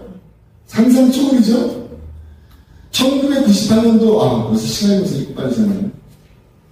1998년도, 제주 4.3 사건만 얘기하고 마무리할게 시간이 없네요. 벌써. 1998년도 제주 4.3 사건을 제가 진짜 집중적으로 연구라고 하기는 좀 부끄럽고, 그냥 다큐멘터리 감독 입장에서 열심히 원전 자료들을 찾아봤어요. 자, 그거에 기초해서 말씀드린 거. 출발이 어디였냐면, 1998년 김대중 대통령 때였습니다. 김대중 정권 때.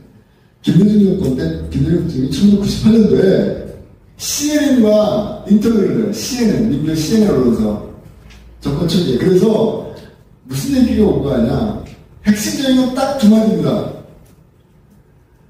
제주 4.3, 김대중 대통령의 말입니다. 제주 4.3 사건은 공산주의자들의 폭동이 맞다.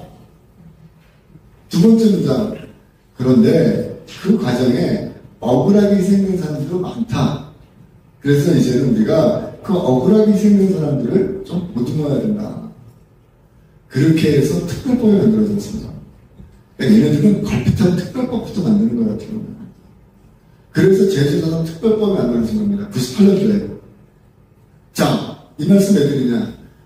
이 영화 공산주의 여러분들이 꼭 보셔야 되는 게 뭐냐면 공산주의의 기만성을 봐야 돼요. 자유공산주의. 사람들은 그런 얘기예요. 김동연 감독 지금 공산주의가 뭐가 미역이야. 뭐 그런 합리적인 얘기를 왜 하고 있어. 택도 없는 소리입니다. 여러분 보신 분들, 뉴스를 보신 분들 있을지 모르겠지만 9월 3일날 중국에서 무슨 일이 있었죠? 전승절 기념행사가 있었죠? 전승절에 메인으로 세 인물이 등장했어요. 그죠? 누구예요? 시진핑, 러시아의 푸틴, 또 한 명이 김정은. 셋이서 아주 기분 좋게 그 수많은 사람들을 이렇게 앞에 서갖고 뭐라 그러나 정말 굉장히 잘하면서 이렇게 걸어오고 막 그러냐면 트레이드 뉴스에서 보셨을 거 아닙니까? 근데 중요한 건 뭐냐면 지들이 거기서 나눈 대화에 대해서는 지금 원래는 침묵하고 있어요. 무슨 이들이 자기의식 같은 거는 아직 확실히 안 되는 거고 뭐 그것도 했다고 그러더라고요. 에포크 타임스가 했으니까 거기가 그렇게 허술한 건 아니니까 부정한 건 아닌가. 근데 어쨌든 그거보다 장기식보다 더 중요한 얘기가 뭐냐면 그렇게 사진 찍고 얘기한 것에서 그거보다 지들끼리 무슨 얘기를 했는가가 중요한 건데 무슨 얘기했느냐. 인류 운명이 발전하기 위해서는 여러분 공산당이 발전해야 됩니다.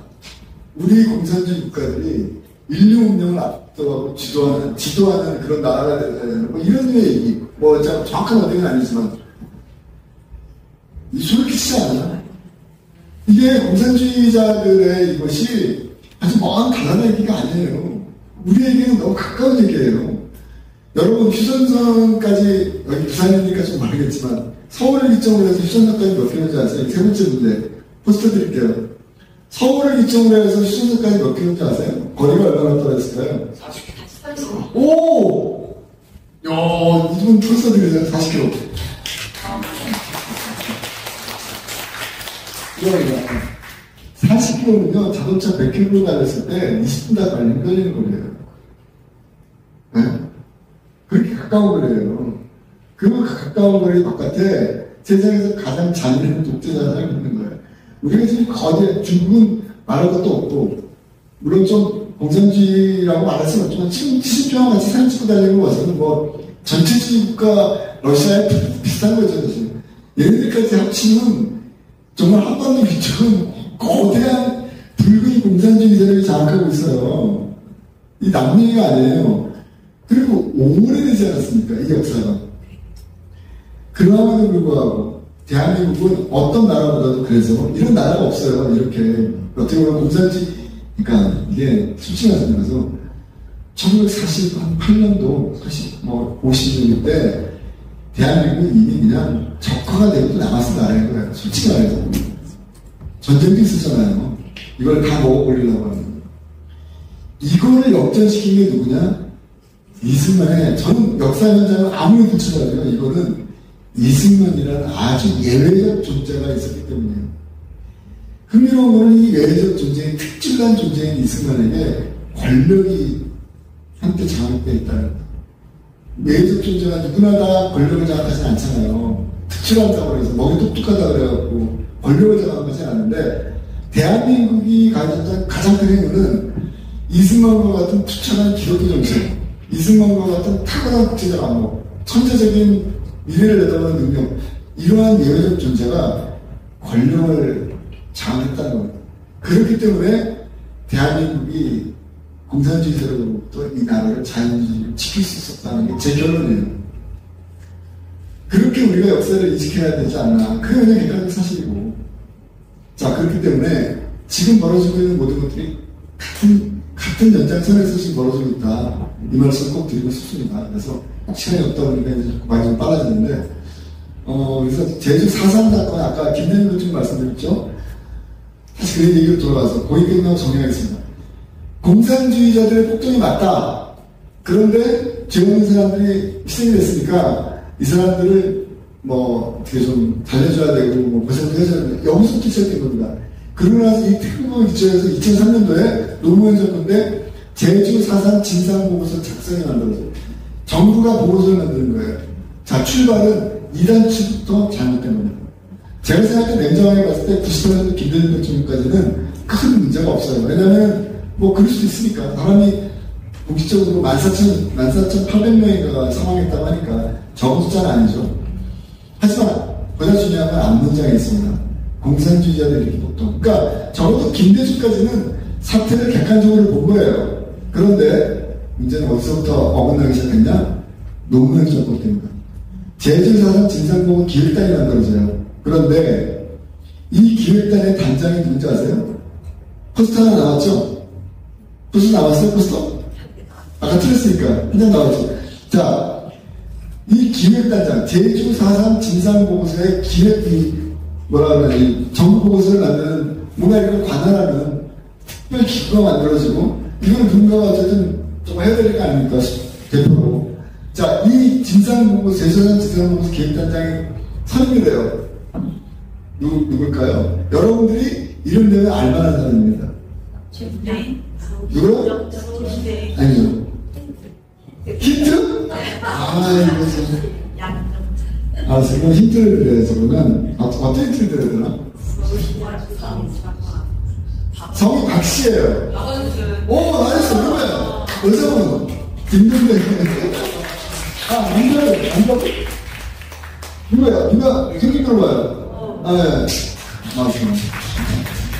근데 자기가 맞춰놓고 드리게 의아하고 그러네. 야, 지금, 박원순이 제주도하고 무슨 상관이 있어요? 제주 사람하고. 그 사람 변호사 아닙니까? 무슨 아름다운 가게 뭐 하고. 서울시장도 했죠, 사실. 그래요, 뭐. 박원순이 책을 많이 읽었다고 하니까, 좀 책 읽었다. 거기까지 봐줄 수 있다는 책.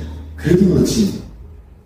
이 사건은 대한민국에서 가장 비극적인 사건 중에 하나예요.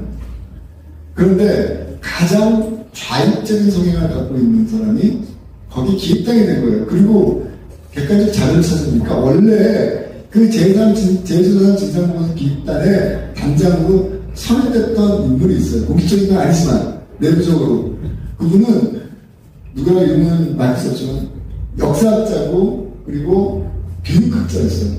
그렇기 때문에 굉장히 중립적으로 이 제주사상 진상보고서를 풀어나갈 수 있는 인물이었던 거예요. 그런데 갑자기 그 인물이 박우순으로 교체가 됩니다. 제가 생각할 때는 거기서부터 제주사상의 역사를 올바르게 기록하는데 단추가 첫 번째 단추가 장악됐습니다. 그리고 영화 보시면 나오는데 나종삼 의원이라는 분이 굉장히 중요한 직원이에요. 여러분들 저희 검천생 김동윤TV 유튜브 구독하세요. 승무원들이 굉장히 많이 나와요. 나종삼 의원이 지난 한 2주 전인가 정말 중요한 질문을 해서 저 듣지도 못했던 얘기예요. 그러니까 이때로는 이렇게 질문이 이렇게 힘이 있어야 했는데 제가 나종삼 의원의 말에 핵심이 뭐냐면 나종삼 의원이 이제 원래는 국방부대의 전사편찬위원회 전쟁사를 중심으로 연구하는 사람인데 이분이 이제 퇴직을 하신 거예요. 국방부에서 예편을 하신 거예요. 군인이다가. 근데 그때 마침 제주도산 진상보고서 기획조사단을 꾸린다고 공모가 난 거예요. 누구나가 지원을 할 수 있었던 거예요. 그래서 이제 퇴직을 했으니까 지원을 한 겁니다. 당선이 됐어요, 이 사람이. 같은 5명이 투표를 했습니다. 기획조사단이.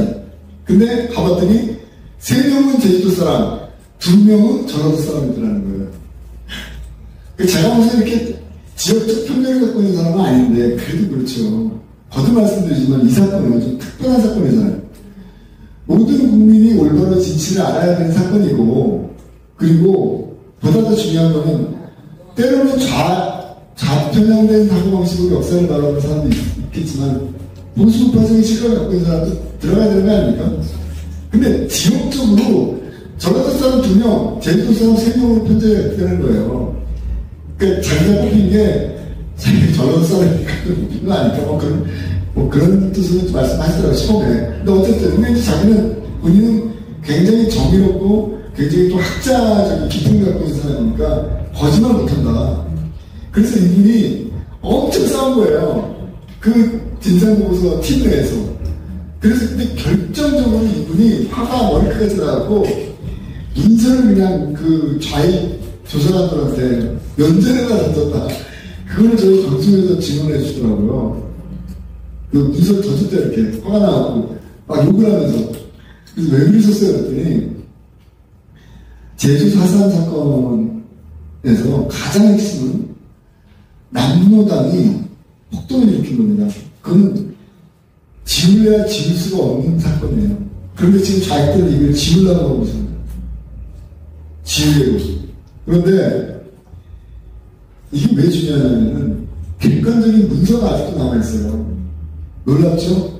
48년도에 일어난 일인데 77년 지난 사건인데도 인민이격 때 투쟁보고서와 어떤 객관적인 문서가 존재하고 있다는 거예요. 지금 우리한테. 자, 그러면 제주 4.3 사건의 진상을 갖다가 제대로 규명하기 위해서는 인민이격 때 투쟁보고서가 진상보고서에 들어가야 됩니까? 들어가지 말아야 됩니까? 너무 어리석은 여러분 생각하세요. 들어가도 나무에 드는 거예요, 이거는. 그렇지 않아요? 이게 무슨 어디서 지원에 누가 예를 들어서 전원을 했다더라.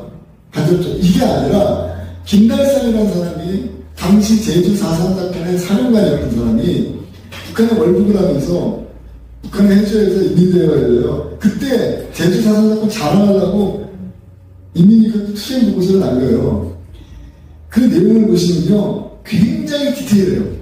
무슨 말이냐, 몇 월 며칠 마을 어디를 공격했는데 거기에 누가 있었고 누구를 죽였고 우리 편에서 누가 부상을 당했고 또 뭘 훔쳤고, 그러니까 굉장히 한 6개월간의 그 과정에서 이 벌어졌던 투쟁, 자신들의 투쟁을 낱낱이, 그러니까 어떻게 보면 범죄 진동을 해요, 사실은. 수사경은. 그거가 있는 거예요, 문서로. 그러면 이거는, 이 문서는 너무나 중요한 제주 4.3 사건에 김대중 대통령이 얘기했던 98년도에 공산주의자들의 폭동이 맞다라고 했던 그 내용을 입증하는 핵심적인 결정적 등록을 하는, 제가 갑자기 열이 막 나가지고 화나니까. 이거를 뺐다는 거 아니에요. 박원순이가 제주사단 진상보호 기획단이, 그러니 이 양반이 나정섭 이 선생님께서 얼마나 화가 나겠습니까? 그래서 이거를 왜 뺐냐, 이거를 빼면 안 된다. 그래서 싸웠다는 거예요. 근데 여러분, 답변이 가관이에요. 답변이.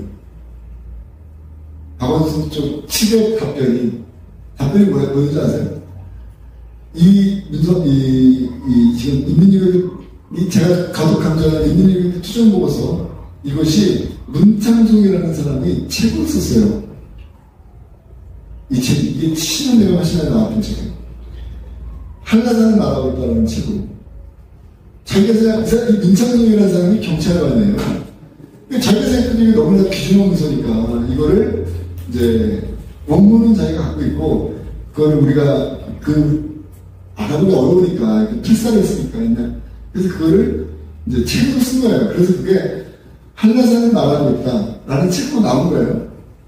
자, 다시 나정선 선생님이, 야, 이렇게 중요한 제주사단 진상보고서에 인민유교 수정보고서, 김대중 대통령이 그렇게 강조했던 공산주의의 폭동에 대한 부분이 있는, 이걸 증명하는 문서인데, 그까지 증거물인데, 이거를 왜 빼? 그랬더니, 자기들이 뭐라고 하느냐, 이미 책으로 나와 있잖아.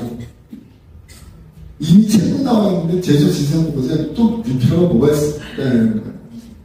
기가 막히지 않나요? 이미 책으로 나와 있는데, 왜 우리가 제주 4.3 진상보고서에 이걸 통과해야 되라고 얘기했다는 거예요.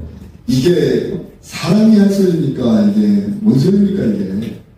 네? 우리가 때로는 이걸 뭐라고 그러나요? 궤변이라고 그러죠. 기가 막힌 얘기예요, 어떻게 생각하면. 근데 어쨌든 그 당시에 노무현 정권에서 이 사업이 진행이 됐고, 역사의식 전혀 없는 보수정당 정치인들이 가세를 해갖고, 이것에 대해서 전혀 댓글을 걸지 못한 거예요. 이렇게 말도 안 되는 것들인데. 그러니까, 이게 이미 2003년도에 한번 세상을 뒤집어놔야 되는 거예요, 이 얘기는. 이게 말이 안 되는 거지 않습니까? 2003년도에 아무도 이거에 대해서 이렇게 열변을 토한 사람이 없다는 거예요. 보수파 정치인들까지도. 그러다 보니까 제주 4.3 진상보고서가 한마디로 엉망이 돼서 나온 겁니다. 진실은 다 사라지고 완전히 그냥 희생자 중심으로. 근데 이것도 제가 하나 말씀드릴게요. 그러니까 항상 제가 이 말씀 자꾸 드리는 이유는 뭐냐, 악마는 디테일이 있다는 얘기 있잖아요. 디테일이 중요한 거예요. 강연할 때 추상적으로 얘기하는 사람 좀 제일 싫어요. 남은 게 뭐가 있나요? 강연을 하고 뭔가 지식을 전달하고 정보를 전달하는 건요, 맞서 싸우라는 얘기예요. 강연자가. 내가 먼저 그 신세계를 봤으니까, 내가 보지 못한 세계를 당신들한테 전달 테니까, 당신들이 그거 가지고 싸워라. 적어도 내가 그것에 대해 객관적으로 내가 뒷칭할 테니까. 그 얘기거든요. 광우천님과 여러분들은 그런 파트너 아닌가요? 너무 이쪽으로 갔나? 자, 이게 왜 중요하냐면 2003년도에 더 기가 막힌 걸 말씀드릴게요. 제주 기회가 된다면 여러분한테 일부까지 말씀드리면 좀 그렇고, 2003년도에 발간된 제주 4.3 진상보고서를 여러분들이 한번 읽어보면 기가 막힐 겁니다. 제가 기가 막혀요. 무슨 얘기냐, 아주 교묘한데 제가 몇 가지만 핵심적으로 말씀드릴게요. 자, 제가 그냥 아무 편견 없이 말씀드리겠습니다. 여러분들하고 잘 생각해보세요. 자, 희생자가 있고 가해자가 있고, 자, 큰 사건이지 않습니까? 비극적으로 죽이는 사건이 있었어요. 가해자가 있고 피해자가 있을 거예요. 그죠? 그리고 이게 1948년도 4월 3일에 일어난 겁니다. 77년이 지났어요. 굉장히 오래된 사건이잖아요. 그럼 참 이것을 입증하기가 굉장히 쉽지는 않을 거예요. 그죠? 자, 어쨌든 거기서부터 출발합시다. 희생자들 이름과, 왜냐면 이게 보상이 들어가야 되니까 정확하게 이 사람이 어느 마을 사람이고 누군지, 이게 정확히 나와야지. 뭐 주민등록번호까지 나와야 되는 거 아니에요. 그래서 보상이 들어가니까. 희생자들을 정리할 때, 제주사상 진상보고서에서 희생자들을 정리할 때 어떻게 진행하는 줄 아세요? 이 얘기 언론이 아무도 안 해요. 인유보증을 썼어요. 여러분, 인유보증이 뭔지 알아요? 인유보증이 뭔지 아십니까? 자, 인유보증이 뭐냐면, 저는 광주 얘기는 안 할 거예요. 감옥 가기 싫어서. 그 나중에 제가 더 확실하게. 아니, 근데 선생님 말이 맞아요. 틀린 말 아닙니다. 일단 사상에 집중해야 되니까. 우리가 사상의 거짓을 제대로 밝혀놓으면 그 다음에 다른 왜곡된 역사들도 하나하나 풀릴 거라고 저는 확신하게 생각했다.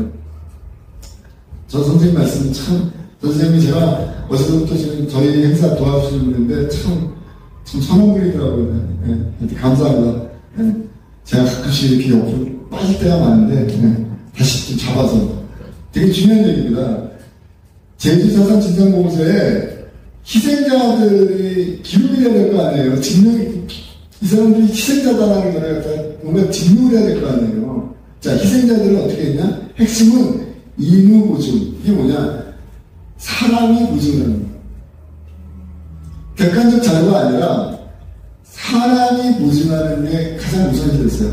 그래서 제가 제주도민을 폄하하는 게 아니라 그런 증언에 의하면 그냥 마을 사람들이, 아니, 그러니까 두 사람만 인후보증자가 선임이 되면 희생자가 희생자가 되는 거예요. 그러면, 그래요. 지금 딱 그래서 저분도 말씀하신, 내가 너 해줄게, 너 나 해줄게. 그렇게 말씀하셨죠. 딱 그거예요. 우리 두 분이 말씀하신 거. 그게 가능할 거 아니에요. 야, 나 너 해줄게, 너 나 해줘. 아니, 세상을 어떻게 알아요? 거듭 말씀드리지만 제주사상의 희생자들을 폄하하고 모욕하는 얘기가 아니라 저는 객관적으로 인후보증이라는 제도는 잘못된 길로 빠질 수 있는 길이 상당히 많다는 거예요. 자, 그러면 좋다 이게. 오케이, 그래. 그래도 제주에서 그렇게 큰 비핵적 사건이 있었는데, 아니, 우리가 너무 그래. 보면은 우리 보수파적인 성향을 지닌 사람들이 마음씨가 되게 착해 보니까. 우리가 그냥 선한 마음으로 인정합시다. 그냥 인정이 아니라 그냥 넘어갑시다. 자, 그러면 이제 다음 뭐가 나와요? 가해자가 나와야 되잖아요. 가해자에 대한. 그러면 우리는 그래도 부당한 건 못 참잖아요. 그러면 가해자의 명단이 작성될 때도 어떻게 해야 되는 거예요? 인후보증으로 해야 되는 거잖아요. 안 그러고 있으세요. 아니, 내 말 틀려요? 희생자들을 정리할 때 인후보증이라는 틀이, 그 원칙이 적용이 됐다면 가해자들, 이 제주사상을 일으킨 공격한 사람들, 법인들이죠, 쉽게 말하면. 이 사람들에 대한 것도 인후보증으로 진행되는 게 옳아요. 그게 형평성이 있지 않습니까? 제주사상 진상보고서에 의하면 그 명확하게 적혀 있습니다. 가해자들은 명백하게 이 사람의 범죄 행위를 입증할 수 있는 사건 기록이 침몰돼야 된다.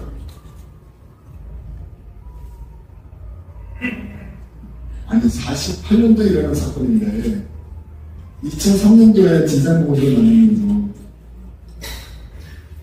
어떻게 70년이 지난 사건에 핵심적인 범죄 기록물들을 어떻게 찾아라는 거를 기가 막힌 거 아닙니까? 이렇게 아주 교묘한 방식으로 제주사상 진상보고서에서 그 틀을 만들면서 희생자들은 숫자가 올라갈 수 있게 만들고 가해자들은 가해자의 책임을 규정하기 어렵게 만들었다는 얘기입니다. 이런 얘기 처음 들으시지 않아요? 기가 막힌 얘기입니다. 이런 얘기를 많은 사람들이 했어야 돼요, 사실은. 아무도 얘기를 안 하고 있었지 않습니까? 검은전쟁은 이런 얘기를 하고 있는 영화입니다. 아시겠죠? 네. 추상적이고 애매한 얘기가 아니라 아주 구체적으로 그 다음에 객관적 사실에 기초해서 1945년서부터 50년도에 해방정비라고 부르는 시기를 했던 겁니다. 자꾸 자르라고 하네요. 네. 여기까지 할게요. 감사합니다. 네.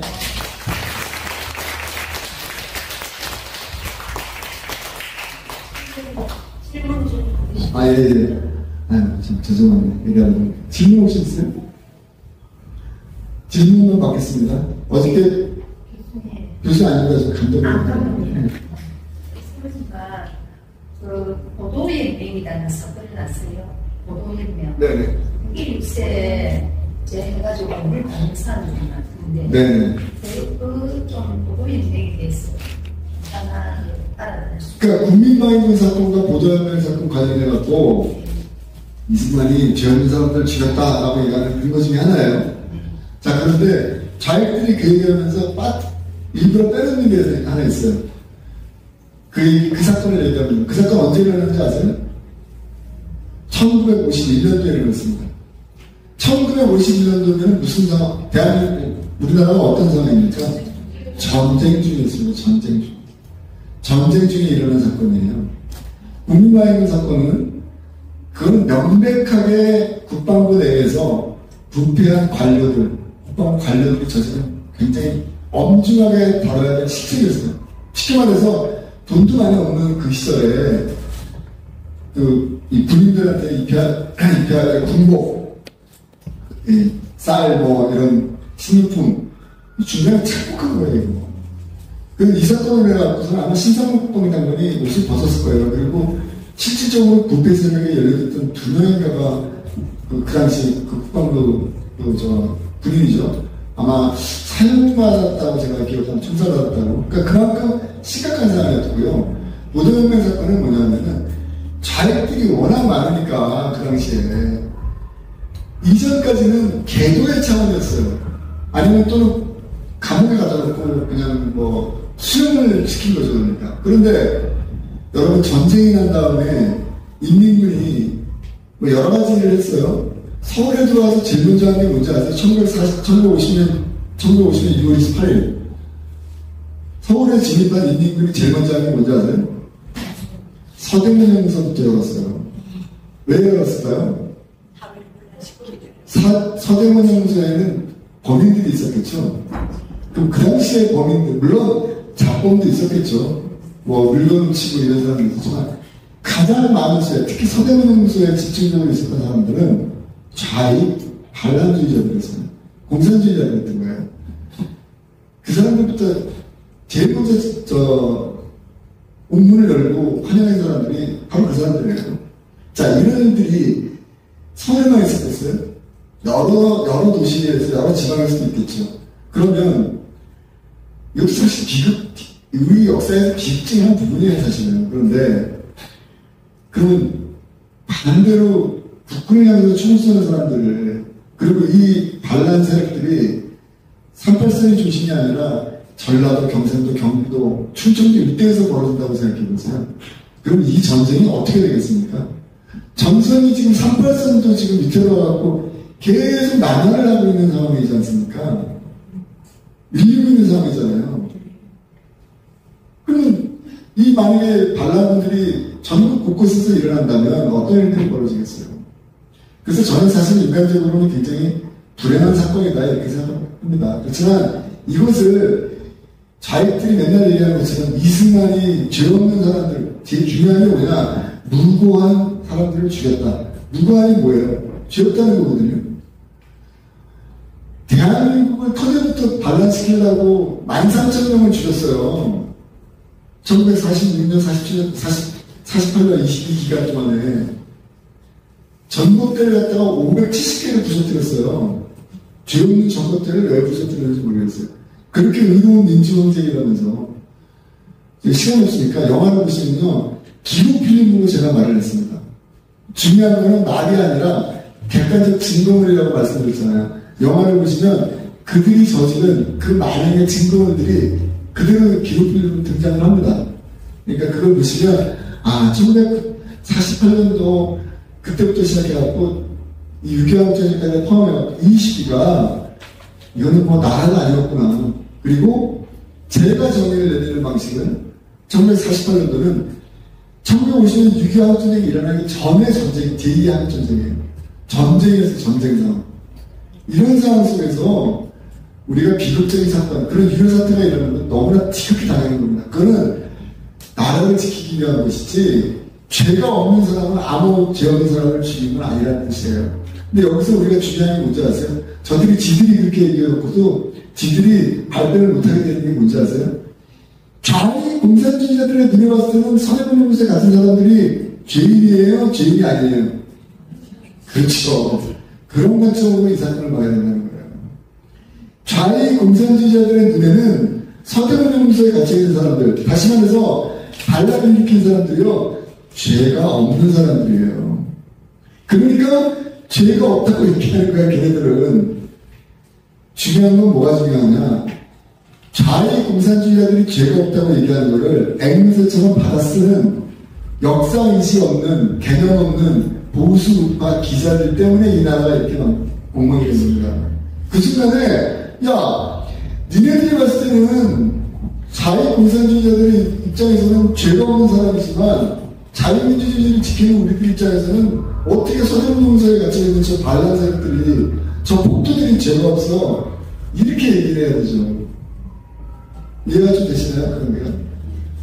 굉장히 중요한 부분이에요, 이게. 그래서 이번에 영화를 보시면 그 부분이 아주 생생하게 말이 저는 이렇게 말하는 거 좋아하는 게 아니라 영화 감독이잖아요. 그러니까 적어도 영화에서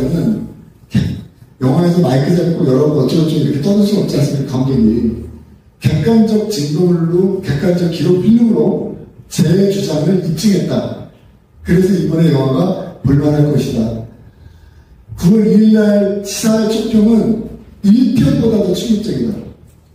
1편보다 더 충격적이다고 얘기하는 사람들이 엄청 많았고, 1편이 100분이었어요. 1시간 40분. 거기서 2편이 100분, 107분 59초. 1시간 48분이에요, 여러분. 굉장히 긴 시간입니다. 그런데 누구 하나 자리를 뜨는 사람 없고, 지루했다고 하는 사람이 없어요. 순식간에 지나갔다. 심지어 저한테 어떤 분이 자기는 영상에 대해서 좀 어떤 트라우마 같은 게 있어갖고 8분을 앉아서 볼 수가 없대요. 영상을 8분을 못 보는데 8분 이상을. 그 사람이 1시간 48분짜리 영화를 보고 나왔어요. 저한테 그 얘기 하더라고요. 나 살면서 내가 본 영상 중에 최고로 긴 길이라고. 그러니까 이 영화 그 힘이 뭔지 아시겠죠? 그러니까 지금 이렇게 아주 특별한 일들이 건국전쟁 주변에서 벌어지고 있는 겁니다. 무슨 얘기냐? 어떻게 이 영화가 5개밖에 못 받았을까? 전 이게 이해가 안 됩니다. 그리고 건국전쟁 9월 1일 시사회를 하는데 극장 측에서, 대감팀에서 얘기를 하면 안 되는데서 모르겠다, 그냥 하자. 영화를 보고 싶다고 직원들이 들어가더라고요. 왜 영화를 보자고 그러지? 어쨌든 그는 저는 객관적 사실만 얘기해야 되니까 확인돼서 안 되는 얘기할 수는 없지만, 그래도 저는 인간이잖아요. 느낌이 있는 거니까. 굉장히 특이한 현상이다. 이런 특이한 현상들이 곳곳에서 일어나고 있는 건 확실합니다. 지금. 그래서 제가 여러분들께 이 영화 좀 지켜주십사 부탁을 드리는 거고, 지하철에서 광고 내린 것도 이상하지 않아요? 네. 그거 어떻게 설명해요? 두려워서니까 은행들이. 그렇죠. 이 영화 이미 이제 뭔가 지형이 이런 게 아니고요. 2014년도에 털보 김호준이가 인터넷 방송에서 뭐라 그랬냐면은, 건국전쟁 극장 앞에서는, 상대는 극장 앞으로 가지 마라. 이 영화에 대해서는 언급조차도 하지 말아야겠어요. 왜 그랬을까요?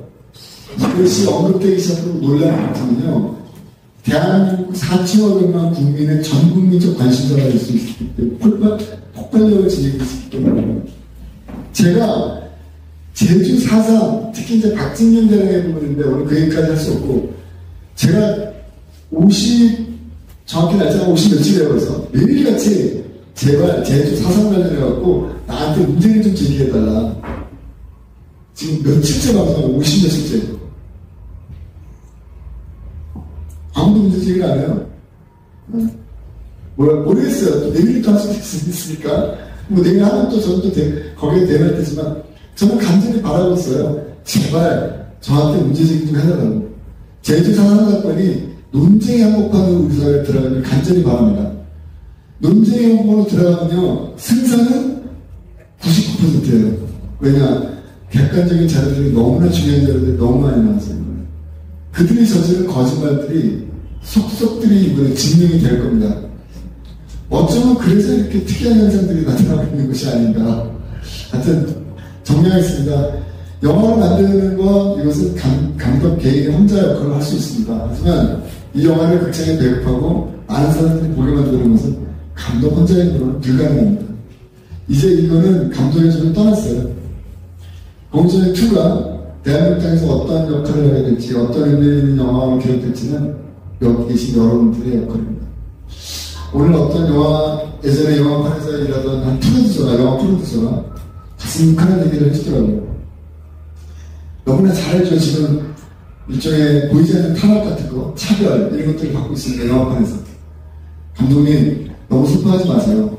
저는 영화관에서 오랫동안 일했는데 제가 보니까요, 영화는 아무리 광고를 많이 하고 아무리 유명한 배우가 나온다 그래서 성공하지 않습니다. 영화는요, 영화 안에 있는 고유한 스토리, 그 힘이 있는 것 같아요.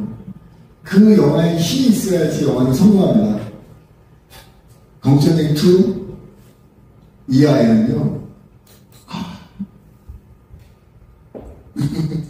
그래서 눈물을 맞아서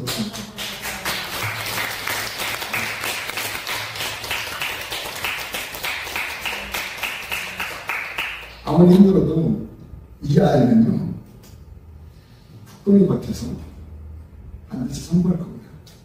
큰 영화로 자라날 거니까 걱정하지 마세요.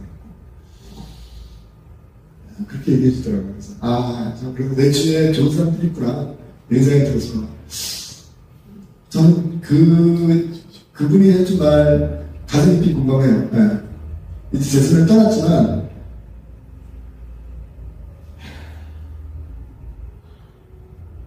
이 아이가, 공춘생이라는 아이가 대한민국 땅에서 잘 자라기를 간절히 바랍니다. 그리고 아직은 힘이 없는 아이니까 여러분들이 좀 이 아이를 좀 지켜주셨으면 좋겠습니다. 이상입니다. 감사합니다.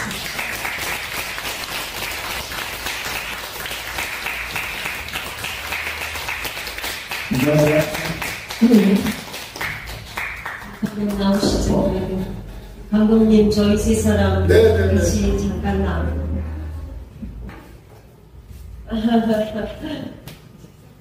네, 여러분 안녕하십니까. 저 이름은 신혜영이고요. 이번에 그 건국전쟁2 그 시사회를 어제 롯데시네마 부산 본점에서 했는데 그것을 이렇게 세 사람이서 그 준비를 했습니다.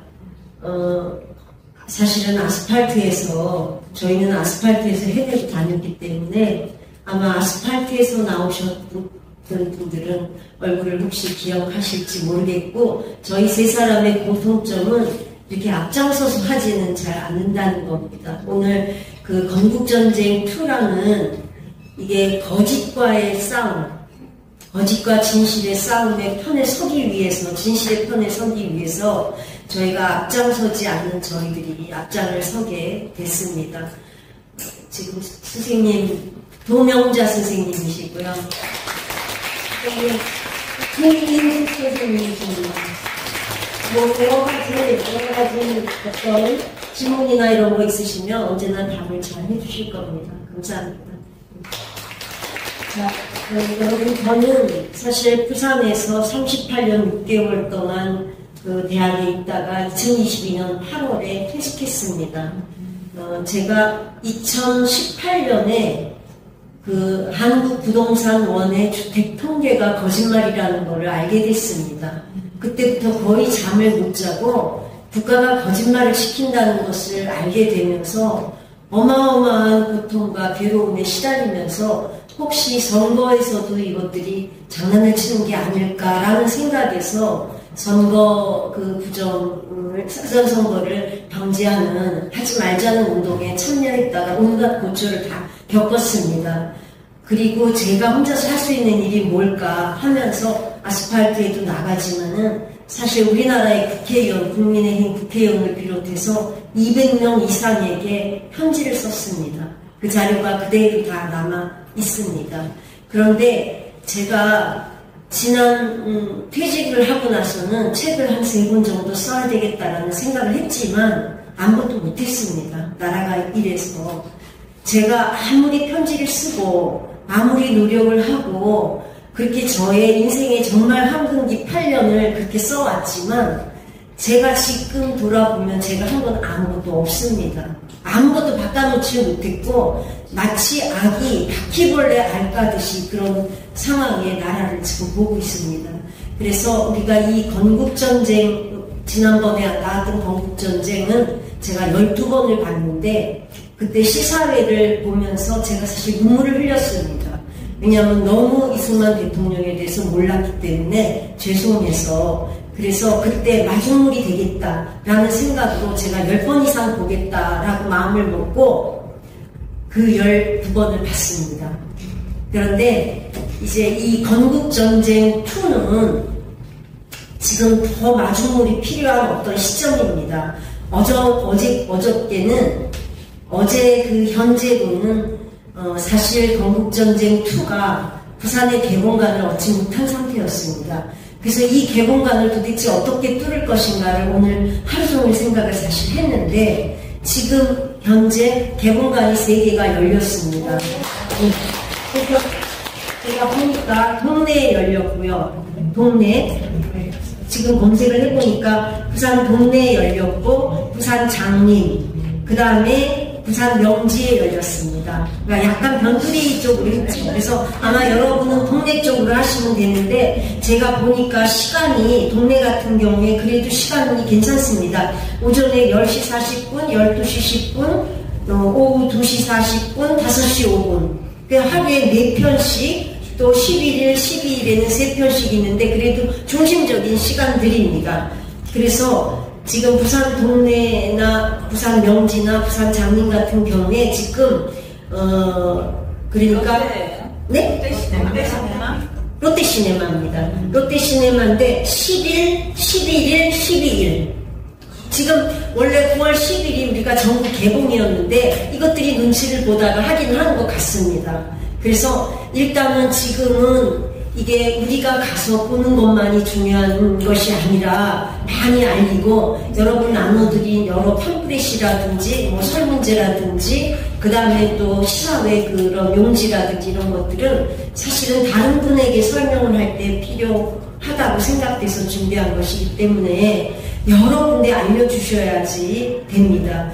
제가 제가 뭐 그렇게 조직을 갖고 있는 사람이 아니라서 그냥 아름아름 이렇게 했는데 사실은 오시겠다고 한 분들 중에서 약속을 지키신 분이 6분입니다. 이 자리에 약속을 지키고 오신 분이 6분인데요. 그래도 제가 참 이렇게 긍정적으로 생각하는 것은 굉장히 다양한 통로를 통해서 오셨더라고요. 네이버 보고 오신 분도 계시고 그 다음에 브라이트 단톡에서 보고 오신 분도 계시고 이지용 교수님 특강 때 얘기 듣고 오신 분도 계시고 굉장히 몇 분 안 되는 것 같지만 다양한 통로를 통해서 오셨다라는 거에 굉장히 희망을 갖고요. 지금 그 건국전쟁 2를 위해서 김덕영 감독님 라이브 방송을 하고 계십니다. 그래서 라이브 방송이 아니라 지난 방송도 좋으니까 한번 이렇게 쭉 보시면은 어떤 흐름을 알 수 있지 않을까. 그 다음에 건국전쟁 2는 지금 영화라는 거는 짧은 시간 안에 모든 거를 담아야 되니까 아마 압축적으로 담다 보면은 못다한 이야기가 굉장히 많으신 것 같아요.